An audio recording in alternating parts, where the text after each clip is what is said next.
2 and 1. I think we're live. Well, It shows that it's loading. I think we're good. Well, Hello, I'll everybody. check for you. Welcome to Plat Chat VALORANT episode 123. I'm joined Whoa. by some of my friends. Bren's here. Mimi's here. Bala is here. Kurt is not here. Oh, I'm no. hosting. I'm producing. I'm doing it all, okay? So if things are, things might be maybe a little slow. There might be some clunkiness, switching some stuff around, putting up the thing, putting down the other thing. It's okay, we're gonna I've got test my you today.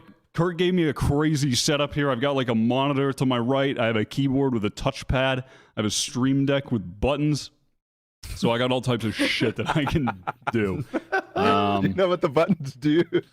Yeah, I do know what the buttons do. Look, Wait. Press one of them. Press a button. see? Oh, Bren's really big. Whoa. Wow. Yeah, I'm a producer now. It's pretty sweet. Holy shit. But yeah, sorry guys, we were a little bit late because we were just talking about how fucking rich we are and trying to get our flights business class to Brazil. I say our flights. I'm staying here and I'm fucking chilling for this month. I don't know what to tell you.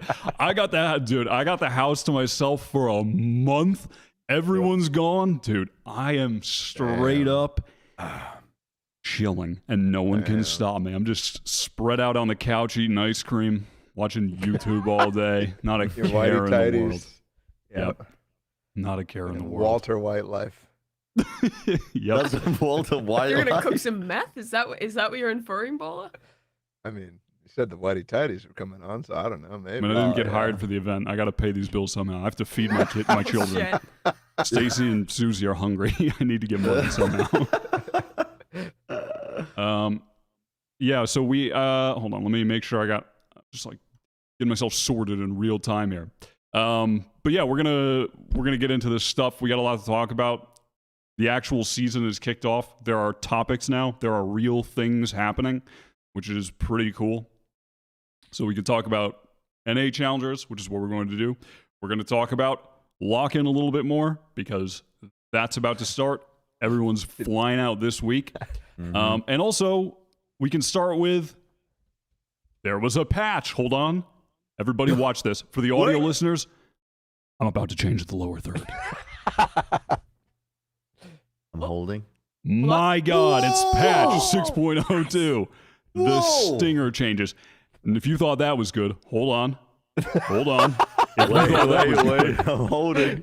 holy shit. Damn. I've got the patch Okay, on this is crazy. one of the monitors. We have This is access crazy. to the technology.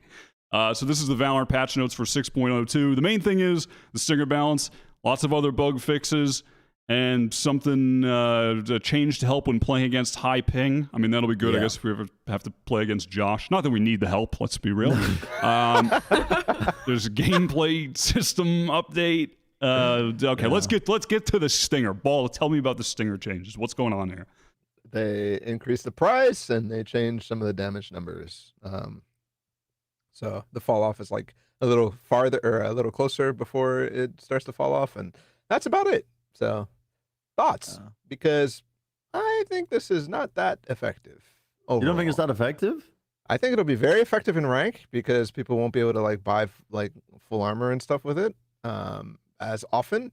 But in pro play, I think you're going to still see so many light buy stinger rounds that are going to be very volatile still.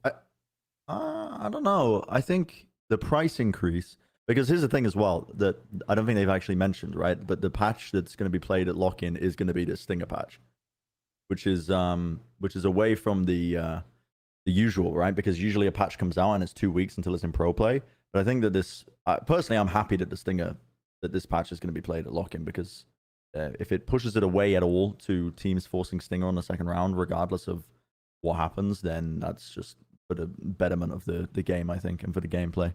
But I think it will affect things to a degree, though. Like that extra 150 doesn't seem like much, but it's a bit of a breaking point for teams that, there were teams that were just forcing stinger, no armor, no nothing.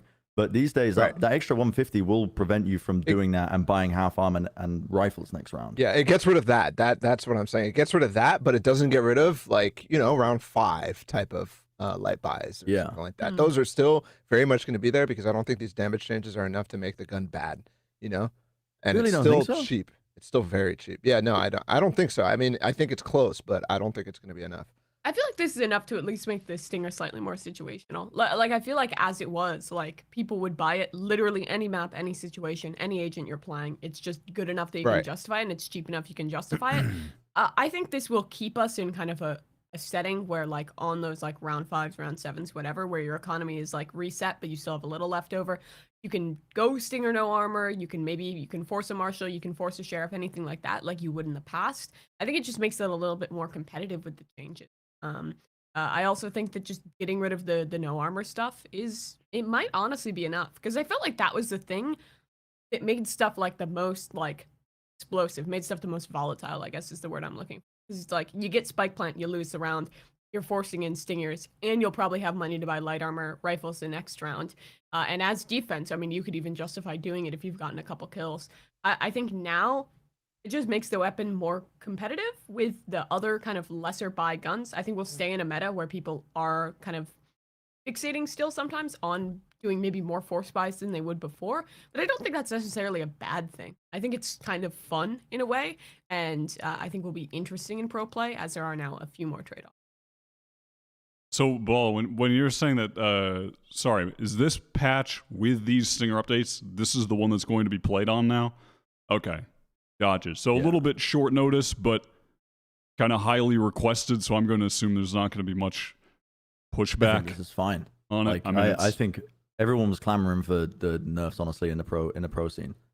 Like, Right. no, I don't think anybody enjoyed the meta of like you win the pistol round, you're immediately rewarded by being on equal ground with your opponents almost in some circumstances. Like no one enjoyed that. Yeah, I mean, I'm generally against short-term changes. This one is good though. Like it's hard to argue against changes that are going to be good. I think it's still going to suck, especially if any team has really worked on stinger rounds or anything in particular. I think that sucks ass. So I'm not thrilled with it, but I'm not going to be mad about it either. You know what I mean? Like I'm not going to be I'm not going to be cheesy. Honestly, about it. if a team has been practicing stingers that hard, if their coach has just been fucking in the labs on stinger day, where they just only scrim with the stinger, I think they deserve to lose that time, and that this is a good change unilaterally. I think this is going to be a much better position for the tourney.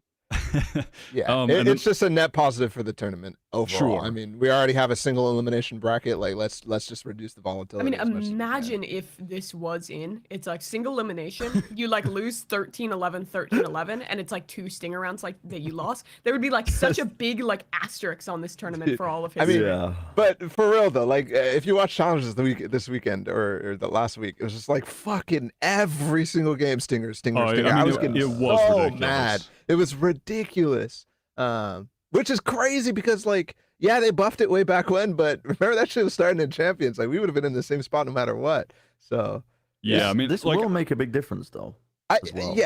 Especially if it reaches what Mimi's talking about, where it's like it's perfect balance, where people are actually choosing to sometimes go sheriff, sometimes go marshal, sometimes go stinger or whatever, depending on how you want to play. Then that's good. I don't think that this is quite enough, but it's almost there, in my opinion, with the credits how it is. I'm Yeah. just happy that and hopeful that we get like the big gamers playing with marshals. And I miss the era when like Hens or like The Marshal's CNET crazy. bought a marshal on every eco round, because it is such a good gun. still Like it is broken. so busted. I think we're just gonna go through an era of like people limit testing the different eco guns. It's like we had our Bucky era, we've had 2 stinger eras. Now it's time for the marshal era. Let's rein it in. Korea is still going for the Bucky era, by the way. Oh, when I really? was playing on the Korean servers, the amount of people that were just buying the Bucky straight up, as like in the same fashion as like the Stinger, was crazy. Just everyone is Bucky pilled in Korea. It's fucking crazy. You just gotta- I've never seen it. You just I've gotta never watch seen it before. Their idols, man, like fucking Meteor and Soldam and fucking like Bunny and fucking that's who they're going for. So. They've had bad role models in their lives. They've just been showing them that they should only buy shotguns, and that's what they've been doing. But one of the changes that we kind of glossed over though is the 20. Like this is incredibly nerd, but the 23 damage per bullet, 50 meters plus means you can't triple dink someone from any range anymore with the headshots. Okay. It breaks the damage point of the gun. So I think on top of the cost Interesting. and the damage point break at like increased range, like before that was like 20 meters plus, you could still fucking do that shit. 15 meters.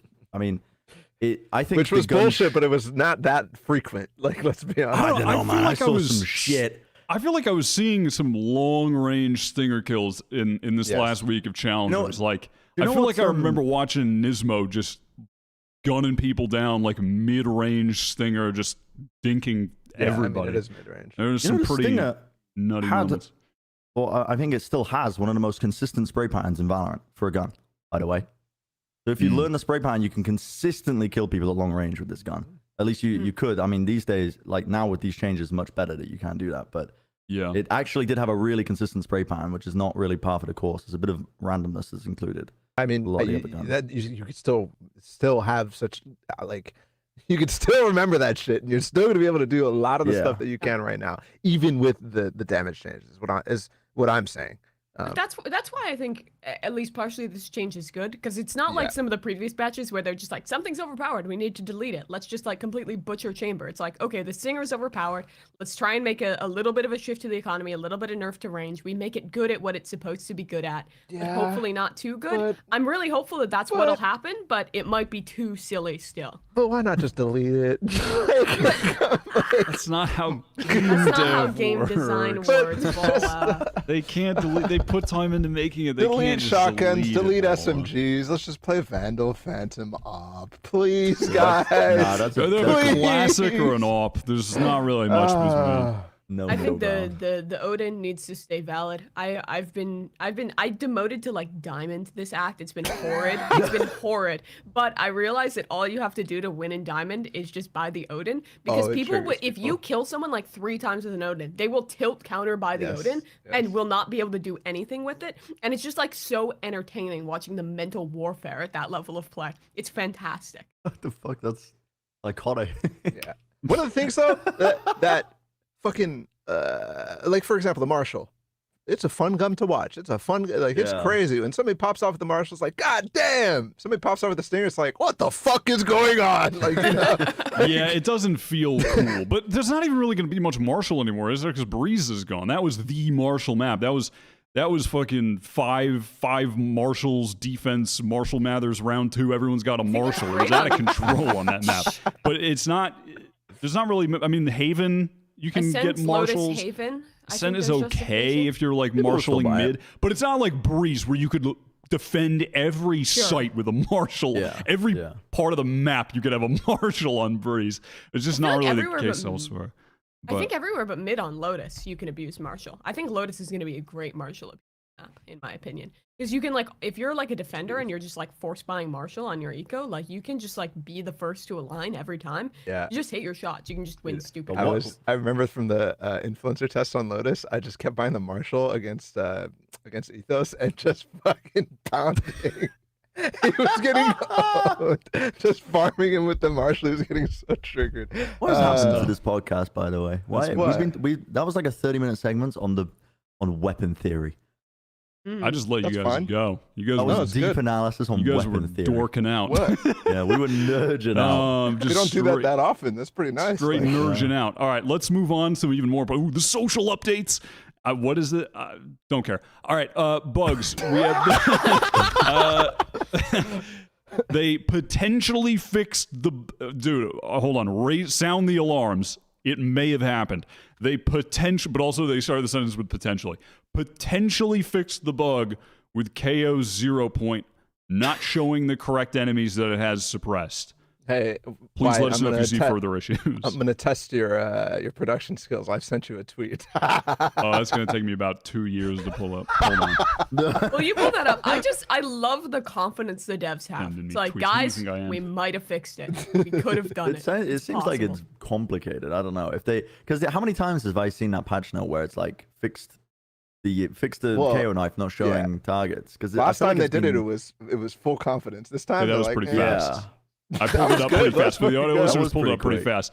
Nismo immediately tweets, "Yeah, KO knife is still bugged by the way." At Riot. So that kind of should give you Yeah, a little bit of information as to this just never getting fixed. It's I just hate these never- types of bugs. it's just never getting fixed. It's the fucking bugs that are just impossible to It's find. just around. Yeah, They're how- just what is so causing that? hard? No It's clue. just like is it Nobody- framed? It's like a frame tick. shit. Like the final hour of my stream last night, I spent an hour trying to do the zips glitch in Elden Ring. Dude, I was just like, I was playing a 27 beats per minute metronome in the background and just like blocking, walking forwards on my keyboard, blocking, walking forwards on what? Not fucking doable. There's something wrong with me. My brain is addled. I need help. That's okay, bro. Just trying to do you a gotta start frame drinking perfect Red Bull. trick? That's the first step. You're drinking way too many Red Bulls. That's the critical error. Is there anything else here that's important? The there was pathfinding has been there was improved some on the minor Boombot. stuff. The cipher changes. I mean, the minor stuff is the boombot like bug that just like, and then it just blows up. Same thing with the. What? That would always happen. That was some immersive That was audio. I felt very like I good. was Yeah, yeah. playing. Well, don't let me do the fucking Yoru fake out bug because I think that's what got fixed because that shit is actually ear destruction. Yeah, but that anyways, was like server crashing. Oh, Yeah. are you talking about where like the Roomba or the fake out would just like get stuck in a wall and just freak out? the Yeah. fake out. I think it was like when it goes over nanoswarms or alarm bots or something like that, and it gets killed while like the alarm bot is chasing it or something like that. It just would go. Yeah, it would create nuclear fission, like in the fucking map. Like the model would just glow, and like everyone would lag. Oh, I know, That's the I've seen that glowing once. model thing. If you caught it on your screen when the bug happened, not only do you have the sound at like gigadecibels, but you Yeah. also have your screen just blown up with blue. You just have your explosion in your face. That's awesome. Hey yo. The cipher change is pretty good. It's actually, if yeah, he dies during alt, you no longer get trolled. That was like the most infuriating thing. If you like just die mid alt, just lose it and you get nothing. Now the hat is sentient, all good. The alt will always get value. I didn't know this was a bug. I thought it was intended. Yeah, I thought it was intended. This has been there since ciphers existed, right? Like literally, you throw the hat, Yeah. you die, the ult goes away. It's a bug. This It's a reminds bug. me of like Overwatch had a thing where they went through every ult in the game, and basically there was some way if you killed them during like the voice line or whatever, they didn't. It was like inconsistency with like if you killed them during them using the ult, and so they went through and they made it consistent like across the board where if you killed somebody before, like it would cut it off. I feel like that needs to be the case, right? Because there's some ults, right, where the start of voice line goes off and it Yeah. goes off immediately, I guess. Yeah, and some of them like it depends on when you kill them. Sometimes they have it. Like sometimes if you see a breach ult go off and you kill him, they have it the next round. But like you kind of heard the voice line start. you heard the it's like voice it's all. line, It's yeah. definitely inconsistent, but not a big deal. Anything with this map stuff that's particularly relevant? I'm seeing Lotus in bold a whole lot. Yeah, Players the no longer last- make audio when last they change. drop If you just read the last change, Wyatt, you'll be excited about this. on Fracture. yeah, That read one it out on loud for the Fracture audio listeners. fixed a bug where the Paul Delman badge could be stuck on the screen after Phase ends. Thank God. I can't because I just can't stop. I do interact with that every time. Like, ooh, what if maybe there's a new Easter egg? So that's good. Yeah, nothing. Oh, this is big. serious. Which one? The social bug here where your voice doesn't break when you DC from the game. The amount of times where I've had somebody DC in my games where I've DC'd and then just voice is just broken. You need to restart your game fully. Yeah. That's like a big fix. Yeah, And for then sure. there was some other stuff as well, like the actual network quality stuff where they lowered the ping from 200 to 140 is good at the top, but actually it does cause some problems for people playing in like Africa, South Africa, because I don't think they've got good server. Are you getting the infrastructure there. tweets? Are you getting tweeted at? Yeah, Brandon? I was like reading about it. I mean, I feel for them, you know. Like if you now like it's gonna be harder for you to play the game that you Yeah. enjoy. Yeah, It fucking sucks, right? It sucks ass, but they go hard to try to get fucking servers in their regions. So just be Yeah. careful, Brent. You support them one time, and they're gonna tag you in everything forever. Okay, right. And unfortunately, South Africa just doesn't have servers, so it's like What is the situation of servers in Africa? Are there any, or do they just have to play like European servers if you're in South Africa? I believe you just play. I believe you just play EU servers from South Oh. Africa or Turkish servers, probably. Is Yeah, maybe probably. I think, yeah. I don't know. Tough. Although It's I do not. think selfishly, for me personally, like this is pretty nice because it cuts down on people like playing from Europe and just like just ping abusing like an absurd amount and just being able to like insta giga kill you. I think 140 is pretty reasonable because I think Yeah. like if you're on like the like Western Europe, you can still play on like East US servers without getting trolled by this, which maybe we should go a little farther. I don't know, but I think it's nice because the hit reg stuff was pretty troll with high ping. I wonder, so hopefully this helps. is this a problem on any other server though? Like, I'm just curious. I'm, unknowledgeable about what happens on the Asia servers or whatever, but like NAE servers, the Russians and Turkish players are just like, I don't play on those servers anymore because they were just constantly I 150 have trauma ping. from like when I used to 5-stack a ton playing against like the Turkish godlike 5-stacks that would just have 200 ping and like lock 3 duelists wide Yep. swing every angle and just Yep. like dominate. It was insane. So hopefully this actually changes it and we can play against them because it was so frustrating. Maybe I can go Yeah. back to playing 20 ping instead of 50. Yeah. All right. Let's talk about NA Challengers this past week. That kicked off. We're gonna start. Got a question for you guys. Hold on. Lower third. Which NA Challengers team was the most impressive for you from this first week? I feel like you could take that in different directions, depending on what you find impressive, like maybe a team that overperformed your expectations, or a team that just you expected to be really good and is amazing and at the top of the leaderboard, maybe like the guard or something. What are you guys feeling like? Who wants to kick it off? Bren, do you have something in mind? I did not watch the games All right. because I was locked in the Brazil VOD dungeon. So I was like, I don't want to burn myself out of watching too much Valorant. Every Probably morning I was good. doing a Brazilian team or doing a team from going to Brazil. And then the NA matches run. I'm like, I'm not gonna watch more Valorant today. That's Okay. fair. Any It's did gonna you be look at very any difficult to follow. Yeah, you look at like a scoreboard or something, any stats maybe? Yeah, I mean, I just could go on lie. VLR Got real you quick. excited. Just go on I could VLR real lie. quick and Dude, Did you guys catch the guard disguised post game? Valorant went crazy. He dropped like a crazy average. I mean, the guy's cast was like 88% across Holy both shit. across all the 88. maps. That yeah. is headshot nuts. percentage because I think that That was 25. Oh, that's Oh. not good. Yeah, Ooh. that's Ooh. It's not all about headshots, though. Body shot spray down gets the job done. That's fine. Mimi, do you have? I have 2 answers for you. Okay. One is like the team I expected to be good that did not disappoint it and looked really good was Shopify Rebellion. I thought I'm not going to say guard. They did look good, but we've already kind of seen them and knew what to expect. With SR, I thought they came in and looked really, really solid. Like Turtle Troop, I expected to put up more of a fight in that game than they ended up doing, but Shopify just really locked it down the entire time. I think the way that they were just kind of dedicating Mata to just be like a full like dive player and just like kind of gambiting his life every round, being able to trade him out really effectively. And also just as an individual with B-Dog now playing on the controller role, it's not what I expected. I thought he would be flexing onto Sentinel, Moose would be fully dedicating into the controllers. But in this one, I think it was just like Brim Omen, let me check. No, it was just Brimstone that B-Dog played throughout that series. And I think he was like topping out the charts on both maps. The guy was wild as an individual. I think controller is really a role, as we've seen before, that you can frag on. So I think I'm pretty happy with what they've done with their roles. I think the team looked well put together. Vic feels like a good replacement in. Like, I have pretty high stocks for these guys continuing through. And I won't talk too much about them. I'll let someone else take it if they want Yeah. to. But also, Mad Lions performed better than I thought. Yeah, we're gonna recap the games too, so we don't need to go like super back and forth. We're gonna get into those. But Paula, what are you feeling? Who are you most impressed by? Mad Lions. Mad Lions looked fucking good as shit and actually might be able to make some damage in Group B, I think. And we fucking hard disrespected this team. Like, we didn't even fucking look at them at the end of the leaderboard. We were just like, fuck it. I don't feel like doing this anymore.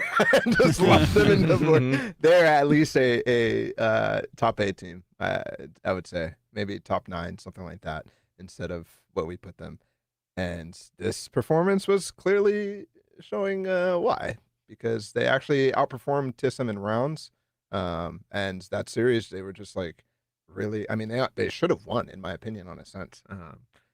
So I felt like in this series, like Trick was, I know we're not doing the full series recap yet, but like Trick's IGLing to me, I hadn't watched a lot of them in tier 2 before, and it felt like he was just like this fucking like maniacal leader that would just like call like the craziest thing, and then everyone just like fully dedicates themselves to it. It's like, okay, we're playing Icebox. We're gonna do like a weird like B split under. Will is just gonna fucking sprint in, and everyone is just gonna run and trade. Like TSM took so long to adapt every time that Mad Lions threw something weird at them, and Yeah, on all of their Xbox players especially. are just so quality as individuals. Like they may be a little puggier, they may not be as like crazy, like wow, they're gonna show you the wildest strat. But the way that they play together, I think, really overwhelms teams, and TSM really had trouble dealing with that.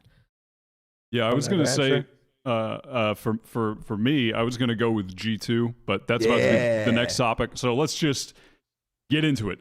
Faze versus G2. That was the first match of the week, and it was a pretty damn entertaining one. Even though the maps kind of ended up being one-sided for the most part, it was still went the distance with 3 total maps. Let me pull up the VLR page. Damn. But yeah, so this ended up being a 2-1 victory for G2. FaZe took the first map, Fracture, and things were looking dire after this first map. G2, I don't think they won every pistol in the series. They lost like the last one, I think, but they won 5 out of the 6 pistols. And I mean, on this map in particular, they won 2 pistol rounds and only got 5 rounds. They just got slammed on all of the gun rounds except for this like round 4 and 5 here. And after this map, yeah, things were looking dire. FaZe were playing with some ruthless aggression on this Fracture game, and they were just running over the G2 defense. They could not stop the full execs with Baby Bay running in. The Sky was getting a lot of value. You don't really see that on Fracture too often, but it was pretty impactful. After you guys saw this map, did you think it was over? Be honest. I thought it was over. Yeah, I was too thought it was over. very I'm not over. gonna lie. I didn't watch it live, so I didn't get that. I couldn't answer that. But I actually didn't like Faze's Fracture as much as I don't know. Maybe watching it live would have given you, because felt like Baby Bay was like forcing things, and they clearly were structured on the map, but Rossi was like not all the way there yet with timings and stuff like that, and they were relying a lot on like the old Faze Fracture, which is dicey. Go lurk one side while we 4 men push somewhere else, and hopefully we could rotate onto you later, which he just wasn't as successful on, or as when he was playing Chamber. So, but yeah, I mean, it looked really good, I think. Well, watching it live, like Poise just shined so much to me. Like it felt like anytime a round was going astray, he would just like make a right play or set up a really good flash for Baby Bay. I've never really been a big fan of Sky on this map. I still don't think I'm sold on it, but I thought the way Poise was playing brought a lot of value to this team. And even when they were doing a little bit of trolling, like you were saying, Bala, which I do agree with, like he was just like pulling them out of every situation. Pretty tough for G2 to deal with. But then we like went on to this map number 2. Dude, and what? oh my fucking god, FaZe. Okay, so I would like to apologize for some of my past misgivings. We did an episode where we did some like map tier rankings of what the good maps are. And I defended Icebox and said there was some variety. And I just want to apologize for that, because this map has 4 required agents. I guess 3. You can get away with just 3 of them. Sova, Sage, Viper, Killjoy. And then the 5th agent, you can play whoever the hell you want. But you play without Sage, you try and get too silly. You go for like this idea of, okay, we're going to play the Harbor. We're going to use the Orb like a Sage wall to plant on our attacking side. It's going to be epic. And they did that. They planted, but their post plants were just so dreadful this entire time. It reminded me of some teams that it's like, it clearly looked like they were like practicing this map and how they're playing their post plants on the attack. And then that's like kind of all they wanted to do. It's like, we get our spike into post plant, and then everyone is running off site. We're giving so much space to G2. G2's just going to come in, kill everyone. We don't have enough stall left over. And continuing that, even when that initial plan failed, it really felt like they were struggling to get anything more done with that. They weren't really able to rehit. Eventually, they just kind of stopped trying to go B too much because their comp wasn't working for it. It really just felt like they overcooked it with the idea. Yeah, does this Harbor have legs? Because when I've seen teams try and run this, I watched a little bit of this one map, and I was like, dude, this is fucking cap. And then I was watching recently, there was PaperX trying it, right, on the show matches. Yep. They're trying it on Icebox as well. They were using it as a full Viper replacement, I think. Mhm. And same concept of trying to use the cove, the little bubble, little fucking Halo 3 bubble shield to try and get the plant down. And it's just, it feels like you just get no util comparative to like Sage. At least with Sage, you have slow orbs to like control and be able to like scale effectively and push up with the rest of your team. How about you just have more walls? You just have water. There's just water everywhere. And like, like in theory, I guess you could play the map a little bit more slowly. Like you could smoke off particular angles, try and play mid a little bit more. But every time I've seen a team run the harbor, they haven't been doing that. My biggest issue with the harbor, in at least the way that Faze is trying to play it, with kind of like just using it as like a stage substitute and having more smokes into our posts and like the stall on the defense. I think the issue is just like if you're playing against a comp like G2 where they have like 3 agents with like or 4 agents with like a Molly or a nade or something. Unlike a wall, like the harbor bubble is not impervious. You can just like chuck a nade through. You can chuck a Killjoy Molly in there. Yeah. You can throw any piece of utility, and it's almost like it's just invisible. Because like on B, the issue was sure spamming is an issue. Sage helps counter that, but also like it makes it harder for them to throw a raise nade over or get value out of a Molly or any of those other things, and you just lose all of that. So I think you're forced to play like you're talking about, Bren, where you put like more emphasis on mid, more emphasis on the mid round because you have slightly more sustain with this harbor to like re-hit into late rounds. But it just didn't. I didn't see them doing that. I think it's like a gimmick comp where the gimmick is not good enough to justify running him over a Sage. Well, I'm glad you've seen the light about Icebox Mimi because this is what I we've been just wanted to complaining put that out about there. for fucking forever. It's just anytime a team goes for innovation on this map, it's like, oh, well, you can't do that because this map is designed this way. Like it's just, there's, but I would actually say that this is not. I hate to be, bro. People are already typing fucking YouTube comments. Ball's always just saying the opposite shit that Plat Chat here we guys say. go. Oh, okay. Here we go. This comp has legs. Y'all are hating. Y'all are hating. No. I think that this is an Contrarian instance. Carl's on the way, dude. Come ball on. I think this is an instance of G2, Oxy specifically, just fucking shitting on them, and Shazam IGLing and just having a perfect read on the game. There were so many instances on the first half where Shazam just like late in the rounds, like, okay guys, let's go redrone mid, and it like is perfect against what Faze is doing.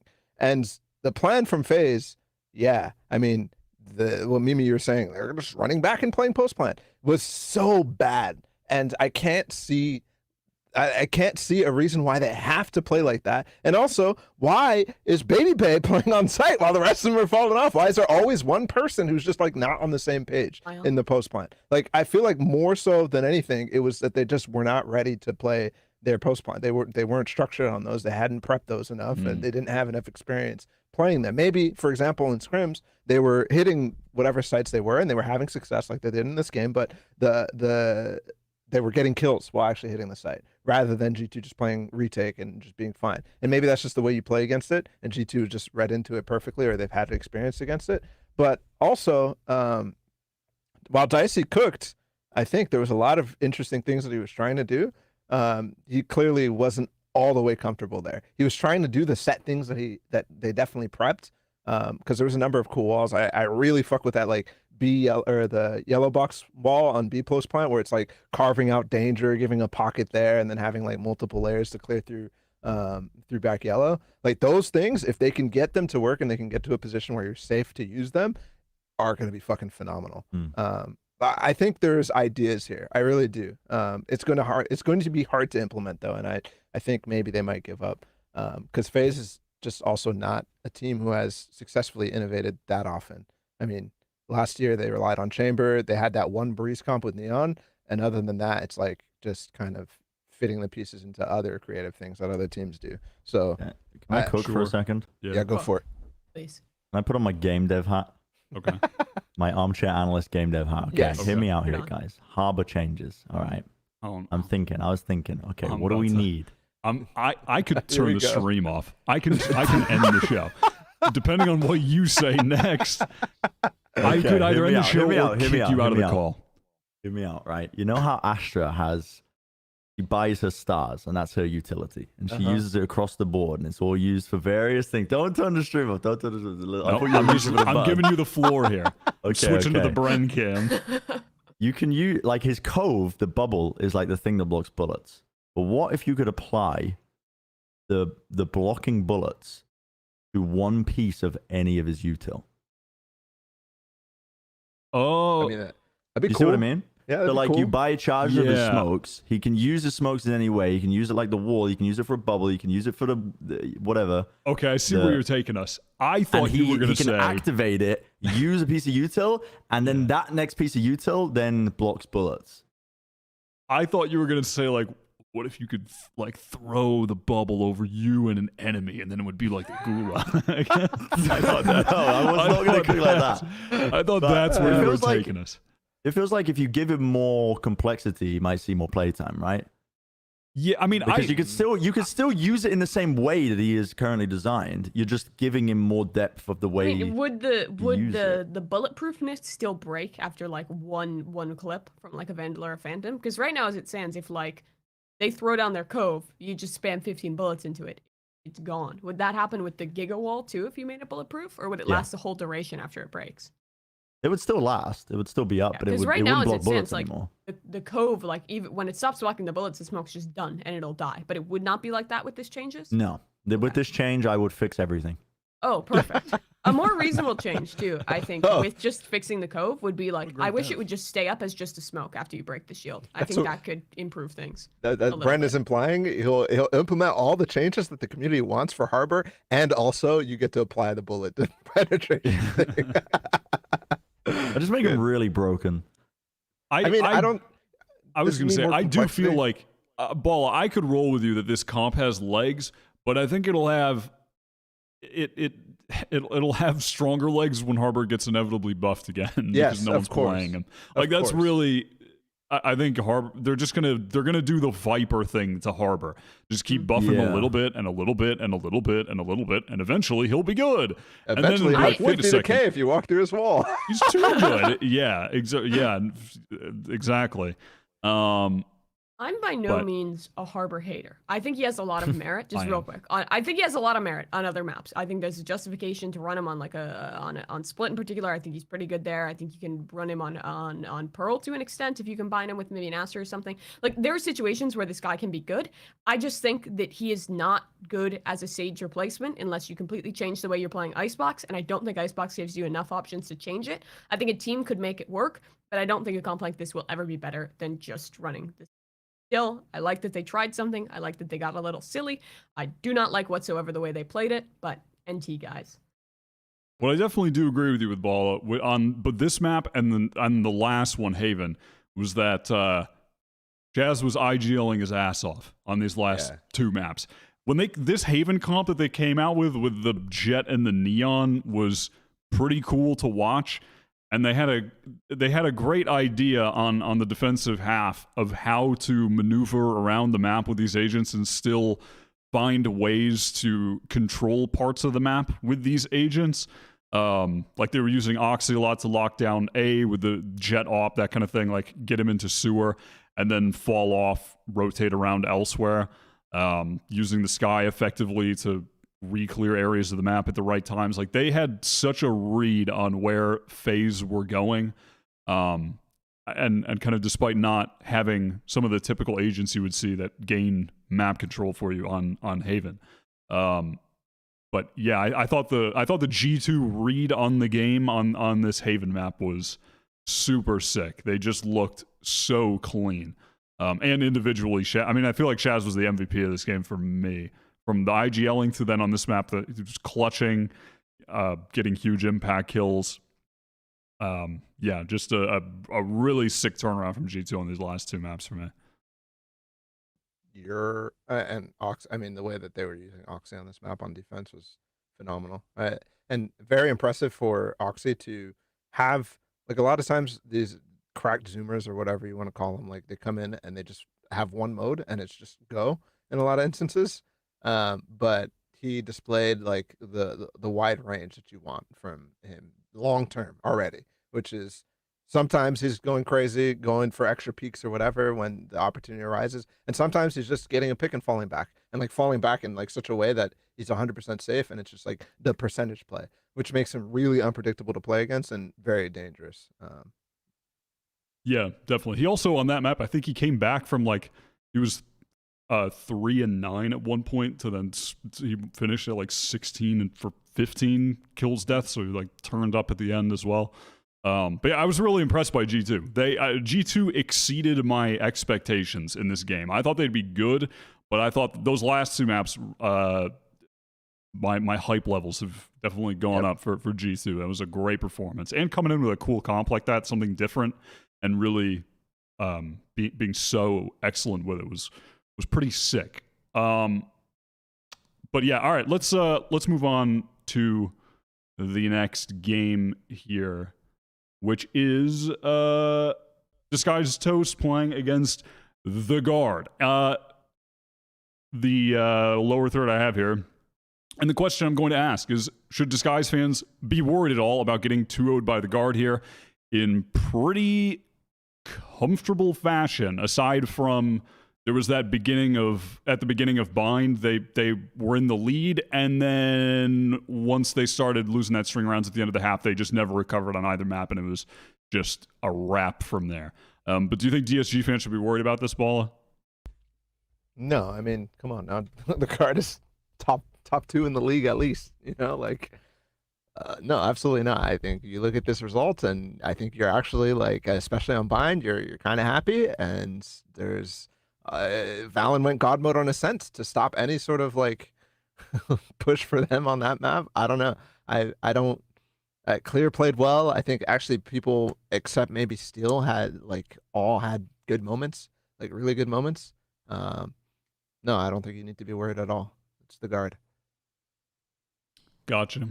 Yeah, I'd seen Steel as well was talking about how he felt like the team wasn't necessarily playing how they did in practice. There was some moments of hesitation where things that he felt like players normally would act on or make an on-the-fly call. Someone would, situations where someone would speak up and tell other players to do something, take part of a map, swing here. Those kind of plays they just weren't going for. There was some hesitation and nerves in the game that weren't as present in some of the qualifier.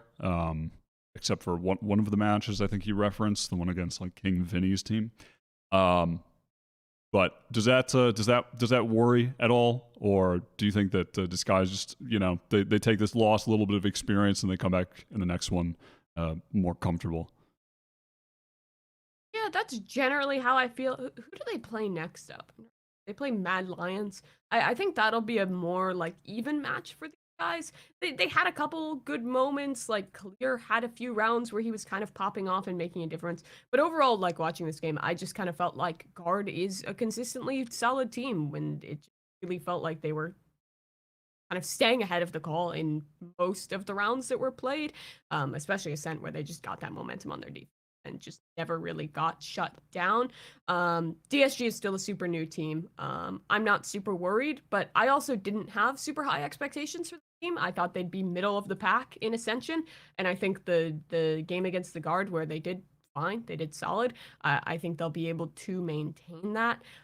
They have to play M80 in their same group, which I think will be tough, but I think they have a chance against both Ad and OREsports if they do a little bit of work off. Okay. Yeah, that makes sense to me. We can move on to the next game then, which was TSM versus Mad Lions. Did we overrate TSM or did we underrate Mad Lions? Or a little bit of both? Because if we look at that tier list, I think we had TSM, we ended up placing them rather high on that list. Fourth, and right? we put Mad Lions in last, Lamau. So, small amount of trollery potentially occurring here. Yeah, you're welcome, Mad Lions. You're fucking welcome for that, by the way. Listen, you're welcome for none of us bothering to do the end of the fucking power ranking, because otherwise your team will be fucking... Listen, you guys will be looking 13-0, I'm telling you. Yeah. Hold on, let me pull this up. All right. Got the stats up. But yeah, this was a super close back and forth 2-1 game here, TSM and Mad Lions. What was your feel on the game, Vala? I mean, overrated is like, I don't think I agree with that, but it definitely didn't feel like, for example, the TSM that we saw against the Guard or any of their run during Ludwig Tarek, right? So they're not necessarily achieving their ceiling. which I think is properly where we place them, but that doesn't mean that they won't achieve it in the future. I think Trick, like Mimi said, did a really, really good job of making it hard to call against, which is actually kind of crazy for an IGL on a team like Mad Lions, which is relatively inexperienced outside of like Drone and Will now at this point, and Ainge. Like I would say that was huge from him. Hayes should be able to call against that, but I mean, they were working the map like crazy on Icebox, for example. That was a really like if you want to look at any place where you could be somewhat like innovative on Icebox, you could look at that Mad Lions game with Zexro literally lurking A every single time they were doing anything on the rest of the map and just constantly providing so much mid pressure. And then also their zoning was phenomenal. I think what this proved to me is Mad Lions is that team that like did well in the freeze out. It's that team that almost qualified multiple times. That team that made deep runs in every single tournament that they played in Tier 2 last year.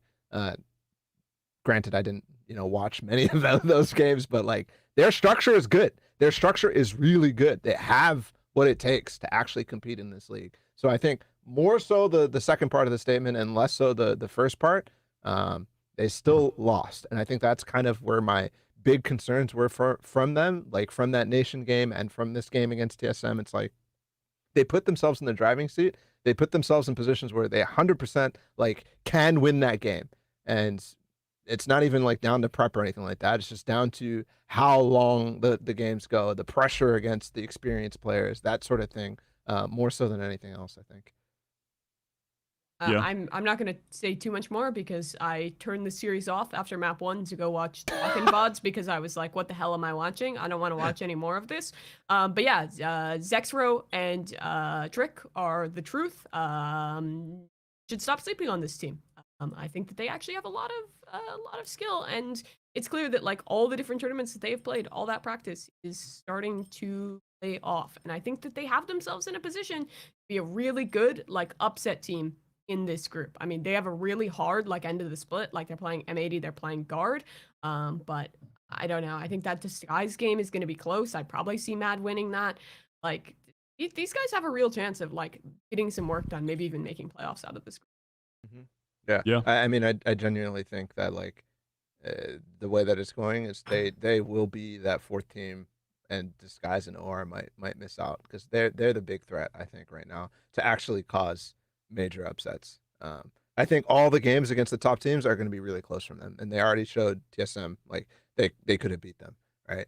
So M80 and the guard need to be very prepped against this team. Yeah, definitely. We did talk about Shopify super briefly because in the impressive teams category, so we could just keep it kind of quick on them on the Shopify hype levels, but they did look super fucking nice. I mean, obviously not necessarily the toughest opponent they could have had, but still, I think the form that they showed up in, getting the 2-0 win, really decisive, and seeing B-Dog just slamming on Brim was pretty sick. He is a super versatile player. Played a ton of different agents. He plays them really well. I mean, matter of fact, this is the agent way back in the day, actually, that he first was playing comp on. He was playing controller before he was playing Jet, way back in like 2020, maybe still in 2021 if I remember correctly, but definitely in 2020. So he's back on his original role, and they brought Vic into the team. Yeah, they look super nice. I mean, are we still just kind of basically content with where we theorized they'd be in the power ranking? We had them top 3. We're just kind of like, yep. That's about, still top 3. Yeah, I think that they are a clear like top 3 looking team.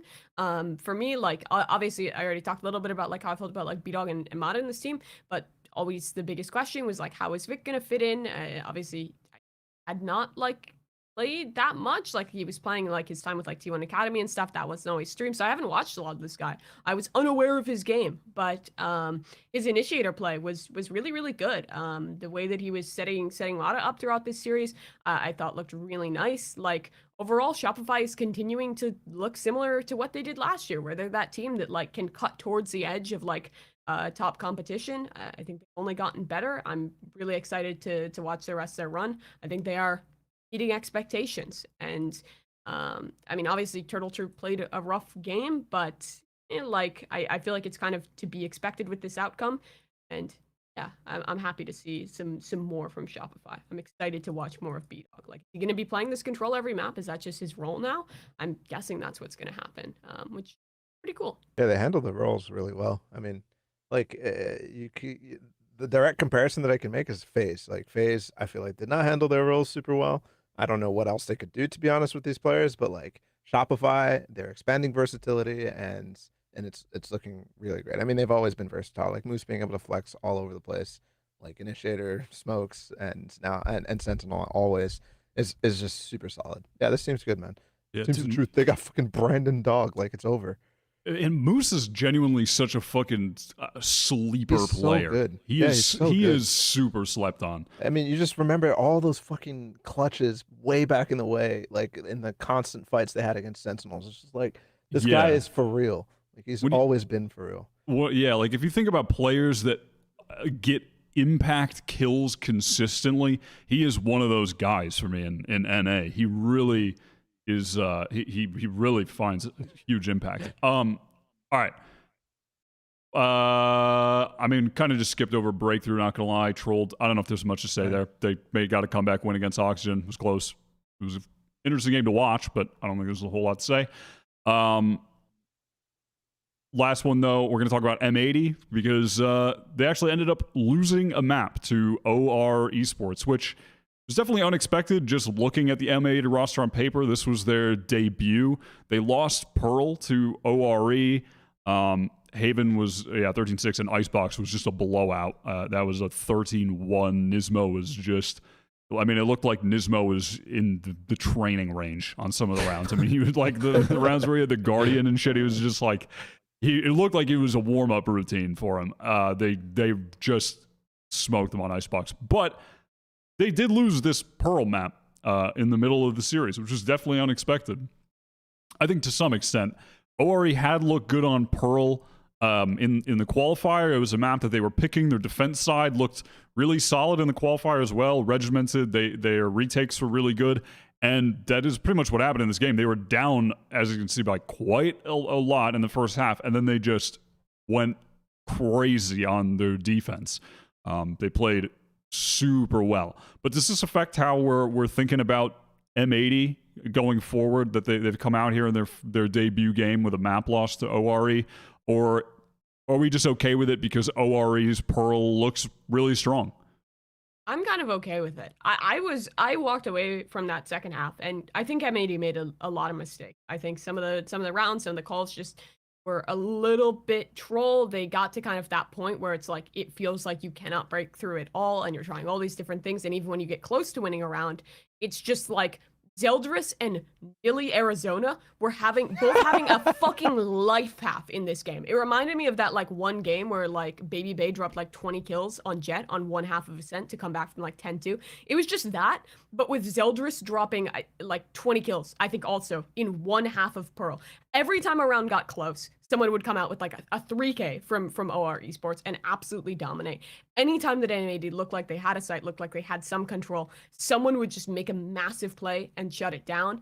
And I think there's just like only so many of those you can take before it's just like kind of like no matter how good the team is, it's going to be so incredibly hard to come back from. I walk away with this more being kind of excited that OREsports showed us that they can have those moments and be good than being super disappointed at M80 because again, they rebounded and they fucking absolutely giga stomped on Icebox. So I'm fine with this. Yep. I mean, M80, like, sure, the players on that team are fucking insane, but it's still a new roster, right? Yeah, they have the core from Ghost, but like it's still a new roster. Xander's joined the team, EU's joined the team. Like they're gonna have things to work on, and maybe they won't have like a full map pool or something like that yet. But also, I kind of expect this from some of the top teams. It's like against some of the open qual teams or teams that definitely are gonna end like lower in their groups. Like lose a map every once in a while. And I think the most concerning thing is the way that it happened. It's like a massive comeback. Like that shouldn't happen, no matter what the comp is or anything like that. But yeah, every once in a while you're gonna lose a map. As long as the other two maps are fucking like good stomps, then I'm happy. You know, like as long as they could pull out a 13-1 against a team that's Yeah. OR, for example, like then it's fine. You know, Koala just reminded me of how, like, I don't think we were really mentioning this guy at all when we were talking about M80, but this guy is so good too. Like, I just I keep thinking about Brock and like, oh, they're missing Brock. That guy was so good, but like really, Koala was also like phenomenal last year, especially through the open qualifiers leading into actual VCT. So, yeah, good for him. Yeah, 100%. All right. Let's do predictions for next week. Now, this is just going to be, we're going back to, this is just a good old fashioned, we're just Stone Age. chatting. We're just fucking chatting. I don't have, that's not, I don't have the thing for that. You know, Kurt is a wizard, but it's a little too crazy to put together. Like the stream deck for me to do and customize all this stuff. It's not really, we don't have the technology is not advanced that far, everybody. So we're going to do it the good old fashioned way. We're just going to talk. All right, and we're going in order of the matches on the order that they're going to be played next week. First up, Shopify versus Oxygen. I think this might be an easy one. I'm going Shopify. Plat Chat guarantee. Yeah, I mean, this is a guarantee. Hold on. I didn't watch any of the games, but yeah. I mean, Bren, He's gonna flip a coin. This I'm gonna fucking flip a guy. coin for God my damn prez. it, Don't flip bro. a coin for Shopify. Come on, Bren. Have a little. Okay, get a Shopify won the spine, coin bro. flip. Shopify won the coin flip. They won the coin. I flip. predict mean, Shopify. Just close the stream. This is bullshit. I mean, Shut it it's down. ridiculous. Shut it down. Next segment. Bren, you can't flip a Plat Chat coin guarantee. for this next one. Why? It's the guard versus OREsports. I'm going with the guard. The guard as well. I think this is another Plat Chat guarantee. Guys. We may not have the technology, but I think I Brian. have a fucking whiteboard in my Can't- room. I can just write guarantee. You can't Guys. use the coin for everything, Bren. Guys, the coin said oxygen. It's not even oxygen. Wait, bro. the Oreo esports. What the fuck is Oreo esports. Dude, that's a fire sponsorship, actually. That is good. Or esports. Lifetime that's free is good. Oreo card. That's what the coin said. Shit. Don't listen to me. Just You're fucking. actually I'm ruining the fucking Yeah, integrity I of don't this want to. podcast. I don't want to derail this segment. All right, next one. This is a real game we got next. The first two are easy. We could do the fuck that. The third one, this is the real shit. Disguised versus Mad Lions. This is a banger in the making, I think. I'm going to go with Mad Lions on this one. I was more impressed with the Mad Lions team in this first week than the Disguised team. And what I heard Steele saying about the team and why he feels that they lost, I'm worried that that's something that could persist. I don't think that necessarily changes overnight, though they have shown that they can play at a higher level. I have some amount of worry with Disguised. Not that I'm totally sold on Mad Lions, but they definitely impressed me enough that I feel comfortable going with them this week in this matchup. And Trick really did impress me. I wasn't super on my radar. I wasn't really thinking much about him, but he definitely impressed me in that game. I'm going with Mad Lions. What are you feeling, Ball? Future is Oh, oh my God, Mimi's for the audio listeners. Mimi Holy. just drew a detailed lion. It's very a real logo. Is it? Just below my camera. Does it like? It doesn't look that mad, but it's all good. It was really mad. Trust me. Okay. Damn, man. I'm thinking about like how Steel will be able to handle the multi-pronged like type of approach that my Lions can go, because like Zexor, in my opinion, like against TSM, if it was any weaker of players on the other side of his lurks, I think he would have fucking farmed. Like he was finding almost perfect timings, like multiple times just walking through a fucking Viper wall or something like that. And TSM players were just like slightly aware and they're good enough that they could handle it or trade it at least. I feel like Zexro against a team with slightly weaker awareness might just get like, he might go fucking Super Saiyan, because usually he is one of the guys who's, you know, top in the leaderboards for Mad Lions. So I'm trying to think of how Steel will deal with that. And I feel like Steel will be able to get a good read on how Trick IGLs. Not necessarily better than Haze, but I think Haze is dealing with different things, different issues than Steel is, for example. I don't know. I think I'm gonna go with Mad Lions still. I think I'm gonna go with Mad Lions as well. Damn. So we got Sorry, I just had to three- do my deliberation in my fucking Yeah. on live because usually I just type my predictions to Kurt and then I'm just like I just bullshit my way to after because I did my deliberations already and I forget all about it and I just bullshit my way through talking on the podcast. But here, damn, yeah, Mad Lions. All right. 3 for Mad Lions. Bren, what are you What does the feeling real coin quick? say? I'm not flipping a coin. Okay, what are you going with? Flip a coin. It's an actual coin flip. I'm not flipping a coin for this one. Why? The other ones were coin flips. I'll go with, you guys are spitting about Mad Lions. We'll go with Mad Lions. Oh my god. Oh my God, we all went with. That's crazy. We all went with Mad Lions. That's Okay. so Yeah. sad. I think this game is actually going to be really close. Like, No, the that's I Astros think. so are sad. very- Yeah, that could definitely be the best game of the week. There's a few more close games after this, though. All right. Oh, that's game of M80. the week for sure. You think? Yeah, it might be. Oh, It's either maybe that TSM. or the TSM M80 is next one. G2 Breakthrough could be good. But all right, TSM M80. I'm going to go with M80 still on this one, though I could see it being a pretty close game. I'm going to give this like a close-ish 2-1 win for M80 is what I'm feeling on this one.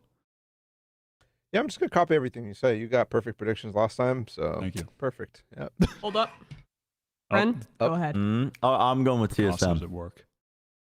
Bren is going with TSM. With some genuine analysis to back it up, which is that I think that this team is actually capable of improving over the course of the season. So I thought that they weren't starting as like one of the strongest teams at the beginning of challenges, but I think as the season goes on, as the split goes on, every loss they will be able to learn from effectively. You know, they're not the kind of team I think that's going to get boomed with Hazed at the wheel. So I think they'll be able to learn pretty effectively from losses, close games, things like that. And I think TSM will win this one. Very clear. This very high quality sign. I'm predicting. Maybe do a M80. juice box. Nope, it's the M80 logo. That's a good It's very accurate. Oh, okay. Very accurate. Very accurate.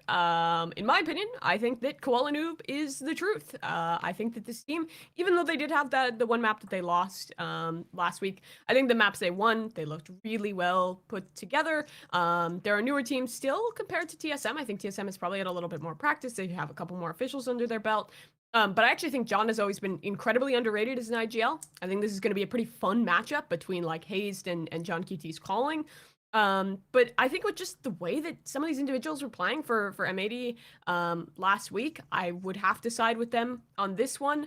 But I think this will be a close game. And I would go so far as to say, I think this is probably going to be the match of the week. There's a reasonable amount of clout, really good teams on both sides that people I think have very high expectations for in this group.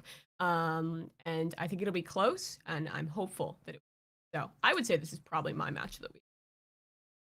All right. Next up, FaZe Clan versus the Turtle Troop. What are you guys feeling? Face Clan. Yeah. Mimi, FaZe Clan. Mimi's phasing Phasing up. up. Bren, are you Like their phasing stock up? price. They're going I'm up. gonna go with Turtle Troop. Bren's Nice, turtle I like trooping it. up. Off the basis that I think Content. FaZe will, I think, struggle a little bit more as time goes on because they're a team that, I mean, I don't want to disrespect FaZe too much, but I think that a lot of their prior success was off the back of the fact that they had Baby Bay and Dicey being this 1-2, two hit combo almost in like maps that they would play when it was in the chamber meta. Now Dicey's moved over to a role like he's still playing the Sentinel for them, but you got to admit there's a lot less impact than an individual can have when you are playing the chamber or the Cypher and Killjoy over the chamber.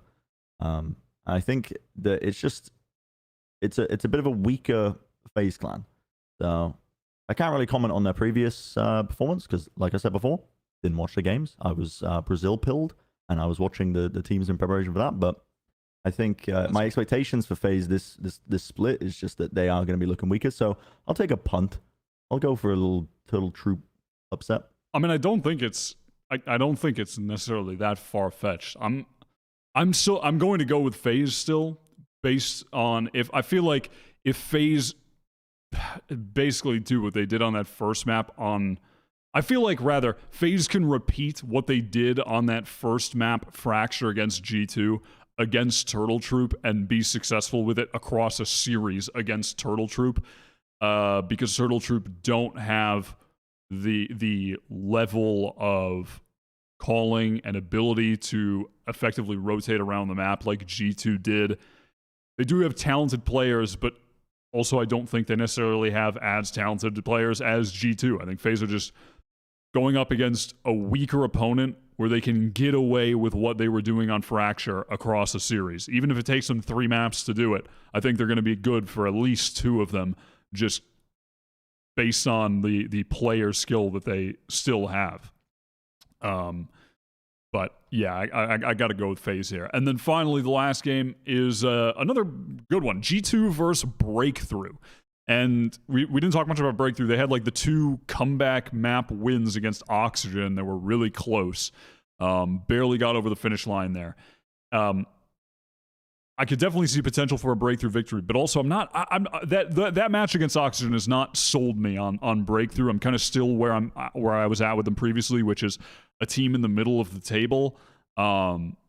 And I'm going to go with G2 here. It might take 3 maps to seal the deal, but G2 to me look like a more well-rounded team than Breakthrough at this moment. Yep, you said it. I actually think it's not going to be as close as you think, though. I think G2 are going to work them, unfortunately. You think so? Just like a 2-0, Yeah. like a 13-6, 13-6 kind of deal, something like that? Yeah. I could see that. I could definitely see. Yeah. Yeah, I mean, I could see that happening. Yeah, I think G2's going to gain confidence after last week's win over FaZe. FaZe was should have been rated pretty highly, and then Breakthrough stocks are down. Their confidence is probably weaker, even though they got the win, because they're playing against one of the other, bottom 3 teams in the group. I think that's going to shake them, and I think that's G2's chance to capitalize. Whereas all of their players on G2 got some level of success, like Dapper anchoring. I think they had except for Fracture, like they showed a decent wide variety on the map pool. We'll see. I mean, that was their first showing. There's not as much footage still for Breakthrough. Like, what are they going to go for? Are they going to take risks and go for pocket picks against them? Like, I don't know. It's not something I think that is in their wheelhouse right now. Maybe at the end of the season, but not right now. I've drawn. Ooh. But only because I can't draw G2's logo. G2's logo is really shit, and I don't know how to draw it. I don't think BU has this. I think it might be. I think it might be a little closer than you expect. I think Breakthrough has some good players on their team. But yeah, G2 impressed me last week. I think player quality. I think Oxy will run this game over, and they should win. I will also predict. All right. Cool. It's very convincing. I'll go with G2 as well. We're pretty unanimous. All 3 of us on have this. gone, like all fucking, dude, this is going to be a terrible week. Yeah, There's we were gonna pretty be upsets unanimous on everywhere. this. Well, Luckily, luckily we don't have the there's no- screenshot feature this Yep. week. I mean, this actually, says though, a last lot. week, what were we going to say, Mimi? Sorry? Oh, I was gonna say this says a lot about psychology. That now that it's not like fucking vote on your own, we're all influenced by each other, and we all end up picking the same. I mean, I literally didn't watch the matches last week, so I'm It's all right, entirely you can influenced by just- your Okay. opinions. Trust me.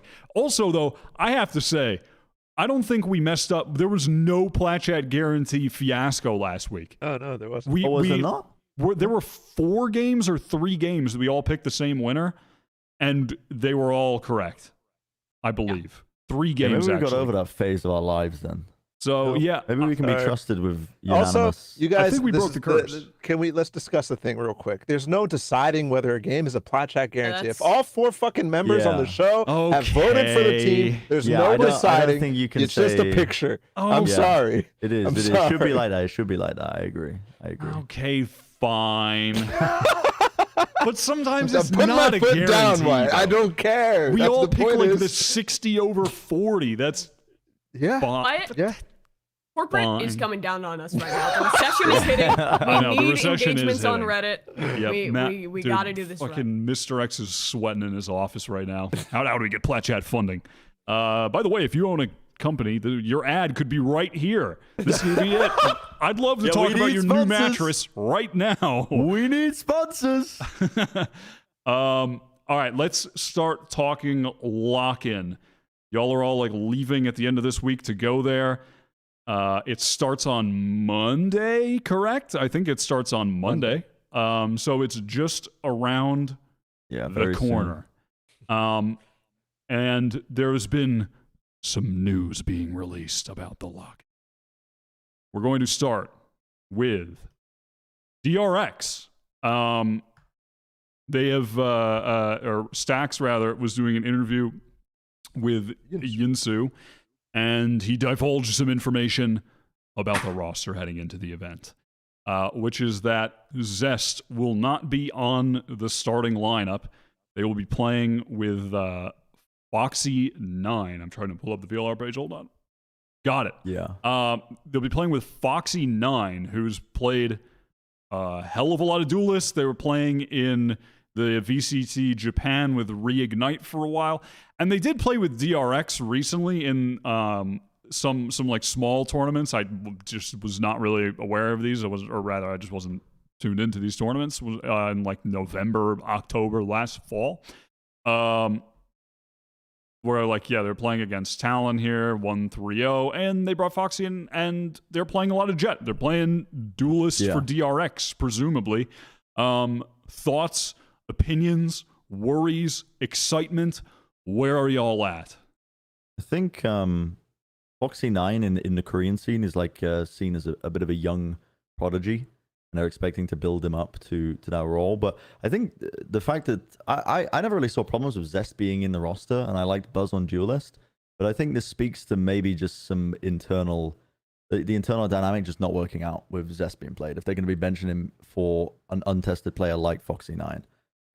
But I didn't really, it was kind of crazy actually. Before the Insu interview, I was like, okay, they're just kind of trolling a little bit in these tournaments, right? They're just like, they're playing Foxy 9, who's going to be their sixth player, and they're going to be sticking, they're just like giving him playtime. They don't want to show anything, I guess, ahead of time for Brazil. But when I was watching their games, and I've been watching them recently as well, because a lot of the teams, they played a lot of teams that are going to be going to Brazil as well, like Talon and Team Secret and things like that. They actually looked a lot more coordinated than I thought. I kind of attributed that just to DRX's structure, like them being able to slot in Foxy 9. But it makes sense if they have been planning this for a while, that they're going to be running him full time to actually have, you know, a bit more structure, because they were coordinated, I think, sometimes when they're running it. Like, they're setting him up super well. Buzz is a freak on any role he plays. He's just been flexing onto tons of different shit in their most recent matches, which, you know, admittedly is a couple of months ago. But I think the one thing you can always count on with DRX is consistency at every tournament. Like, they've always been able to consistently make it relatively far into most tournaments they go into. I think that they've clearly been practicing with Foxy 9 for quite some time as well now. And from what I saw of them, it actually looked all right. There wasn't like any missteps with the coordination. They're setting him up to succeed. And, you know, he's popping off. He's succeeding. So I think DRX will be fine off this change. It is a bit odd, but honestly as well, you're heading into Brazil. It's, you know, it's a bit of a teaser for things to come. The thing that you're really going to be putting all your energy into, of course, is going to be Brazil now. But, you know, let's face it, it's the split that comes afterwards that's in your region that's really important, because that's going to be deciding the Masters events. And off the back of that, it's going to be deciding champions, you know? So it's like they're making a change. They're making it now at the beginning of the season. And I think it already looks quite promising from the matches I've seen. And those matches, like besides that show match, the only thing they played was like months ago, September, when they were playing with him. So they've had plenty of time to prep with this guy. I think my biggest question about it is if this is going to muddle the roles a little bit, because I felt like even last year, like sometimes DRX's roles were a little weird. It's like you have RB playing a couple different things. You had him playing the Neon sometimes onto the Sentinel. Now you have him playing. It looks like, at least from what they played in that last tournament, that he'll probably be on Initiator. Buzz is like kind of flexing to Sentinel/Flex role, which I think is fine. And then Foxy will just be kind of their dedicated duelist. I'm hopeful that that's what they do, but I also see a world where maybe they still put RB on the Neon sometimes. They flex Foxy off. I'm not sure what the plan is, but I don't really have worries about this guy being able to perform. I think in some of the games I watched of him, he looked really good. I agree with everything you were saying, Brent, about the coordination. I think it's only going to get better with more time. Stax was calling at the last event for this team. He took that back over at Champions. He's going to be continuing that through. well, it's kind of a feels bad man for Zest. I think this is a good direction for DRX to move in. I think this is an upgrade. Question is just if they're going to kind of get the roles figured out and all their maps kind of practice out to a level they're happy with by the time that this event comes around. I think they'll be able to, but also I'm sure that lock-in isn't the biggest priority for them right now. This is just an opportunity to practice with him. Did y'all think Maybe win a tournament. that Zest was a problem at all? Because I thought No. Zest was low-key kind of slapping at the last couple events.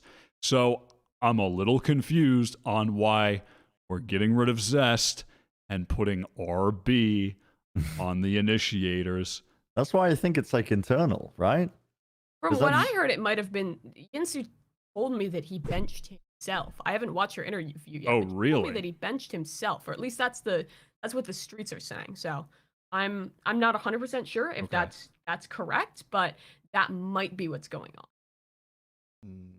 Paula, what were you going to say? You were nodding and agreeing with what I was saying. I smell rolling. a little bit of trolling. I smell a little bit of trolling. I don't know. Maybe Bren, you've watched a lot more of the Foxy VODs than I have, but when he was playing, bro, the dude was dashing into smokes with shorties like every single round. Like, I mean, it's a very, There were some very, mods that were like that, yeah. it's a very, There were very some. hyperactive, crazy Korean jet type beat with Foxy. And that's not really DRX's style, I'll be honest. And when you think about Zest, Wyatt, you're like, was he really a problem? This man was like one of the most consistent players outside of Mako on this team. Like, and when you talk about like impact frags as well, like this guy would constantly just like, oh, it's 12-11, shit, something has to happen, Zest 2K, like that type of shit. And it's like, oh damn, like he just gave himself a huge advantage. This guy was eye-gelling at Reykjavik. I don't know if Mimi, you said he swapped at Champs. I thought it was at Copenhagen, but like It might have been a Copa. I think like Okay. I think he's been providing a voice on the team. Maybe not, but whenever an IGL steps down or switches, like I have to imagine like, okay, like certainly he's still going to be able to provide IGLing impact as well, right? Like that's what we always say about Enzo. That's what we always say about various different people who have IGL'd in the past and are joining random different IGLs. So I think that might be something that lacks or misses for Stocks. Maybe he'll miss his voice. Who knows? He's the guy who knows. I do feel like something was coming though. Like if I remember some of the interviews at Champions for DRX and with Stack specifically, like talking about the 4th place curse with him, which they broke at Champions, but he was it felt more like, yeah, it sucks. Like we don't know how to fix it. Like something's wrong, and next year we're gonna work on it. Like so, to me, that was the vibe I was getting from him. I think he straight up said that at some point, which might have led to this, right? And this is opposite of, I think, what the community expects from DRX right now, which was be the most consistent team from last year, be like the team who has the same exact roster and be able to carry that into a deep performance at a very volatile tournament. So you expect that to be the thing that they latch onto and carry them through a tournament like this, but apparently not. So I had them in my finals. I don't have them there anymore. I haven't looked exactly at the pick'em, but I don't have them there anymore. I don't really like this idea. Really? Because okay, see, I'm not mad at DRX trying to make a change as they've been with this roster for so long, and Sure. you could interpret their Champions run as like breaking through the psychological barrier or something along those lines. Mm-hmm. It also could just be a blip on what has previously been a very consistent 5th, 6th type finish that has been going forever. And we're yet to know for sure, and we'll never know for sure because they're making this change, and how much will the change influence? We'll see. But I'm not mad at them trying to make a change before franchising at this stage in the team's life cycle. I just am not convinced that this is the one to make. And I wouldn't even be mad at bringing Foxy in if Zest was still in the roster. I really think Zest was low-key a crucial player for them on that Champions run, and I'm going to miss seeing him in the team. And RB definitely stepped it up at that event. That was probably his best international event ever, right? Was Champions, if I'm remembering correctly. I think it was Champs. Or was it the previous one where he was going kind of crazy in the group stage? Yeah, I mean, Champs was good. It wasn't like he didn't have any Reykjavik moments, for example. Yeah. Like Actually, it was was the Copenhagen groups. It was Copenhagen groups. Yes, it was Copenhagen that he was kind of going nuts in the groups, and then he slowed down in the playoffs. And yeah, Champions, I just really felt. Yeah, Champions, I really felt like it was Mako and Zest were the guys, and you're always going to get just a consistent level out of Stacks. Like Stacks is just one of the best players in the game, in my opinion. He's just always been like consistent around the top 10. But I'm just not convinced that this is going to do it. I don't think it's optimal, but I don't think it will. Well, actually, I mean, this is a question to be asked now. Does this increase the chance of them going out to Paper X or C9? Because we kind of just had them breezing through that part of the bracket. We have not been giving much credence to Paper X or C9 at all in this tournament because we thought DRX would just beat them at that stage. It would be super likely. Yep. I mean, you also feel like that? I didn't think. Well, hold on. First of all, you will actually yourself. So like, I just have to point that out. And then second of all, yeah, no, I hadn't looked at the pick'ems, and now that you mentioned it, like thinking about maybe them against Paper X, for example, I feel like Zest is a major like person you can rely on against Paper X, and the style DRX has against Paper X, and like how they match up against each other. Zest is that guy in that instance who is just a rock. Just a rock. No matter what gets thrown at him, he's good for one type of beat. Whereas Foxy9 is volatile. Like the guy is going to be dashing into Jing or dashing into Forsaken or trying to do things that I think Paper X has the upper hand on. So like if I was to change my pick'ems and actually like think about how this is going to go, I think that is a high likelihood of them ending up losing to Paper X. And potentially even causing a Paper X run in the tournament because of that. Yeah. I don't know. This just feels like kind of like a high risk, like questionable reward move to make. I still feel like I stand on the side that like I think this can be good for them. I think that this can make their roles more clear. I think Foxy can try to like help to maybe elevate this. But I do agree with you guys that I think Zest was a great player. We don't fully know the circumstances as why he's on now, but I don't know. I think if they beat either Cloud9 or Paper X, I have just as much faith. Like I feel like at this point DRX is either like gonna be like, okay, maybe this was a mistake. We go home somewhat early, we win that second match, or it just clicks. You win that second match, and then you have a pretty, I think, one of the easier brackets to get to the top 4. And I think I would still have them in my top 4, which is what I had predicted them initially. I think that second match is the only worry.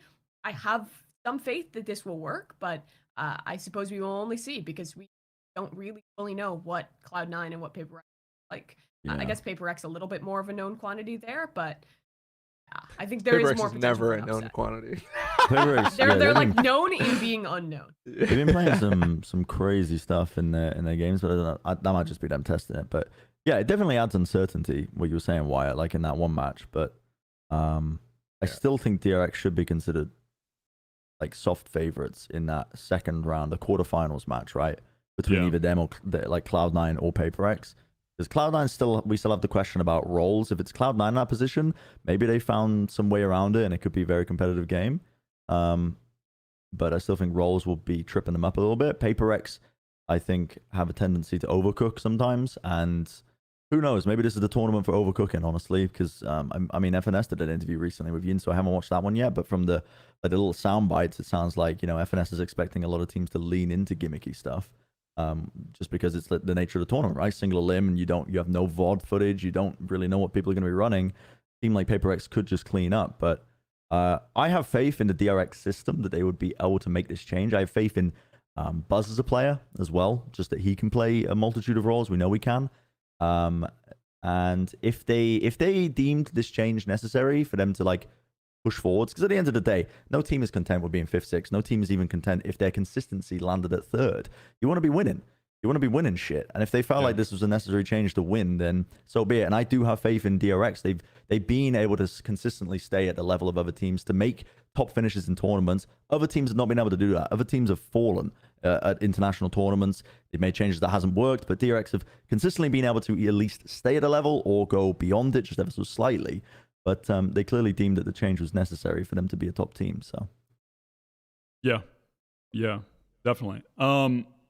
And I can respect that. I mean, if they're making a move, they're trying to go for the win. If they felt like they can't win before, they gotta make a move. I mean, I can respect that.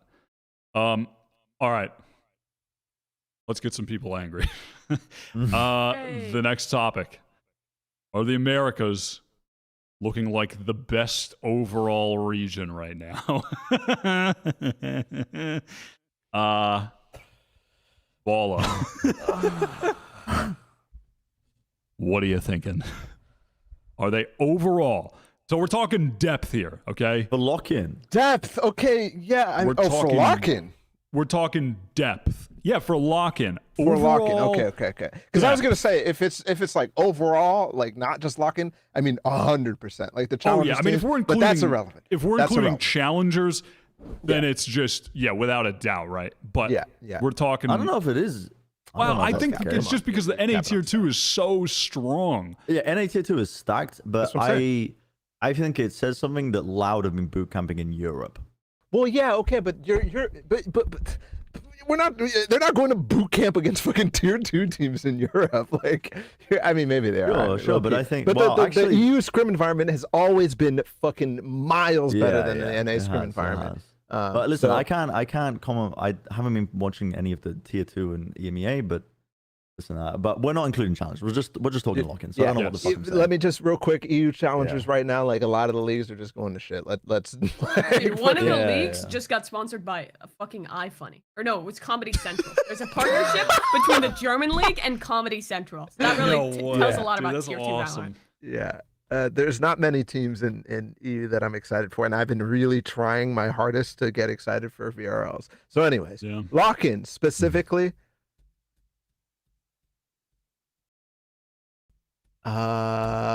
I would say yes.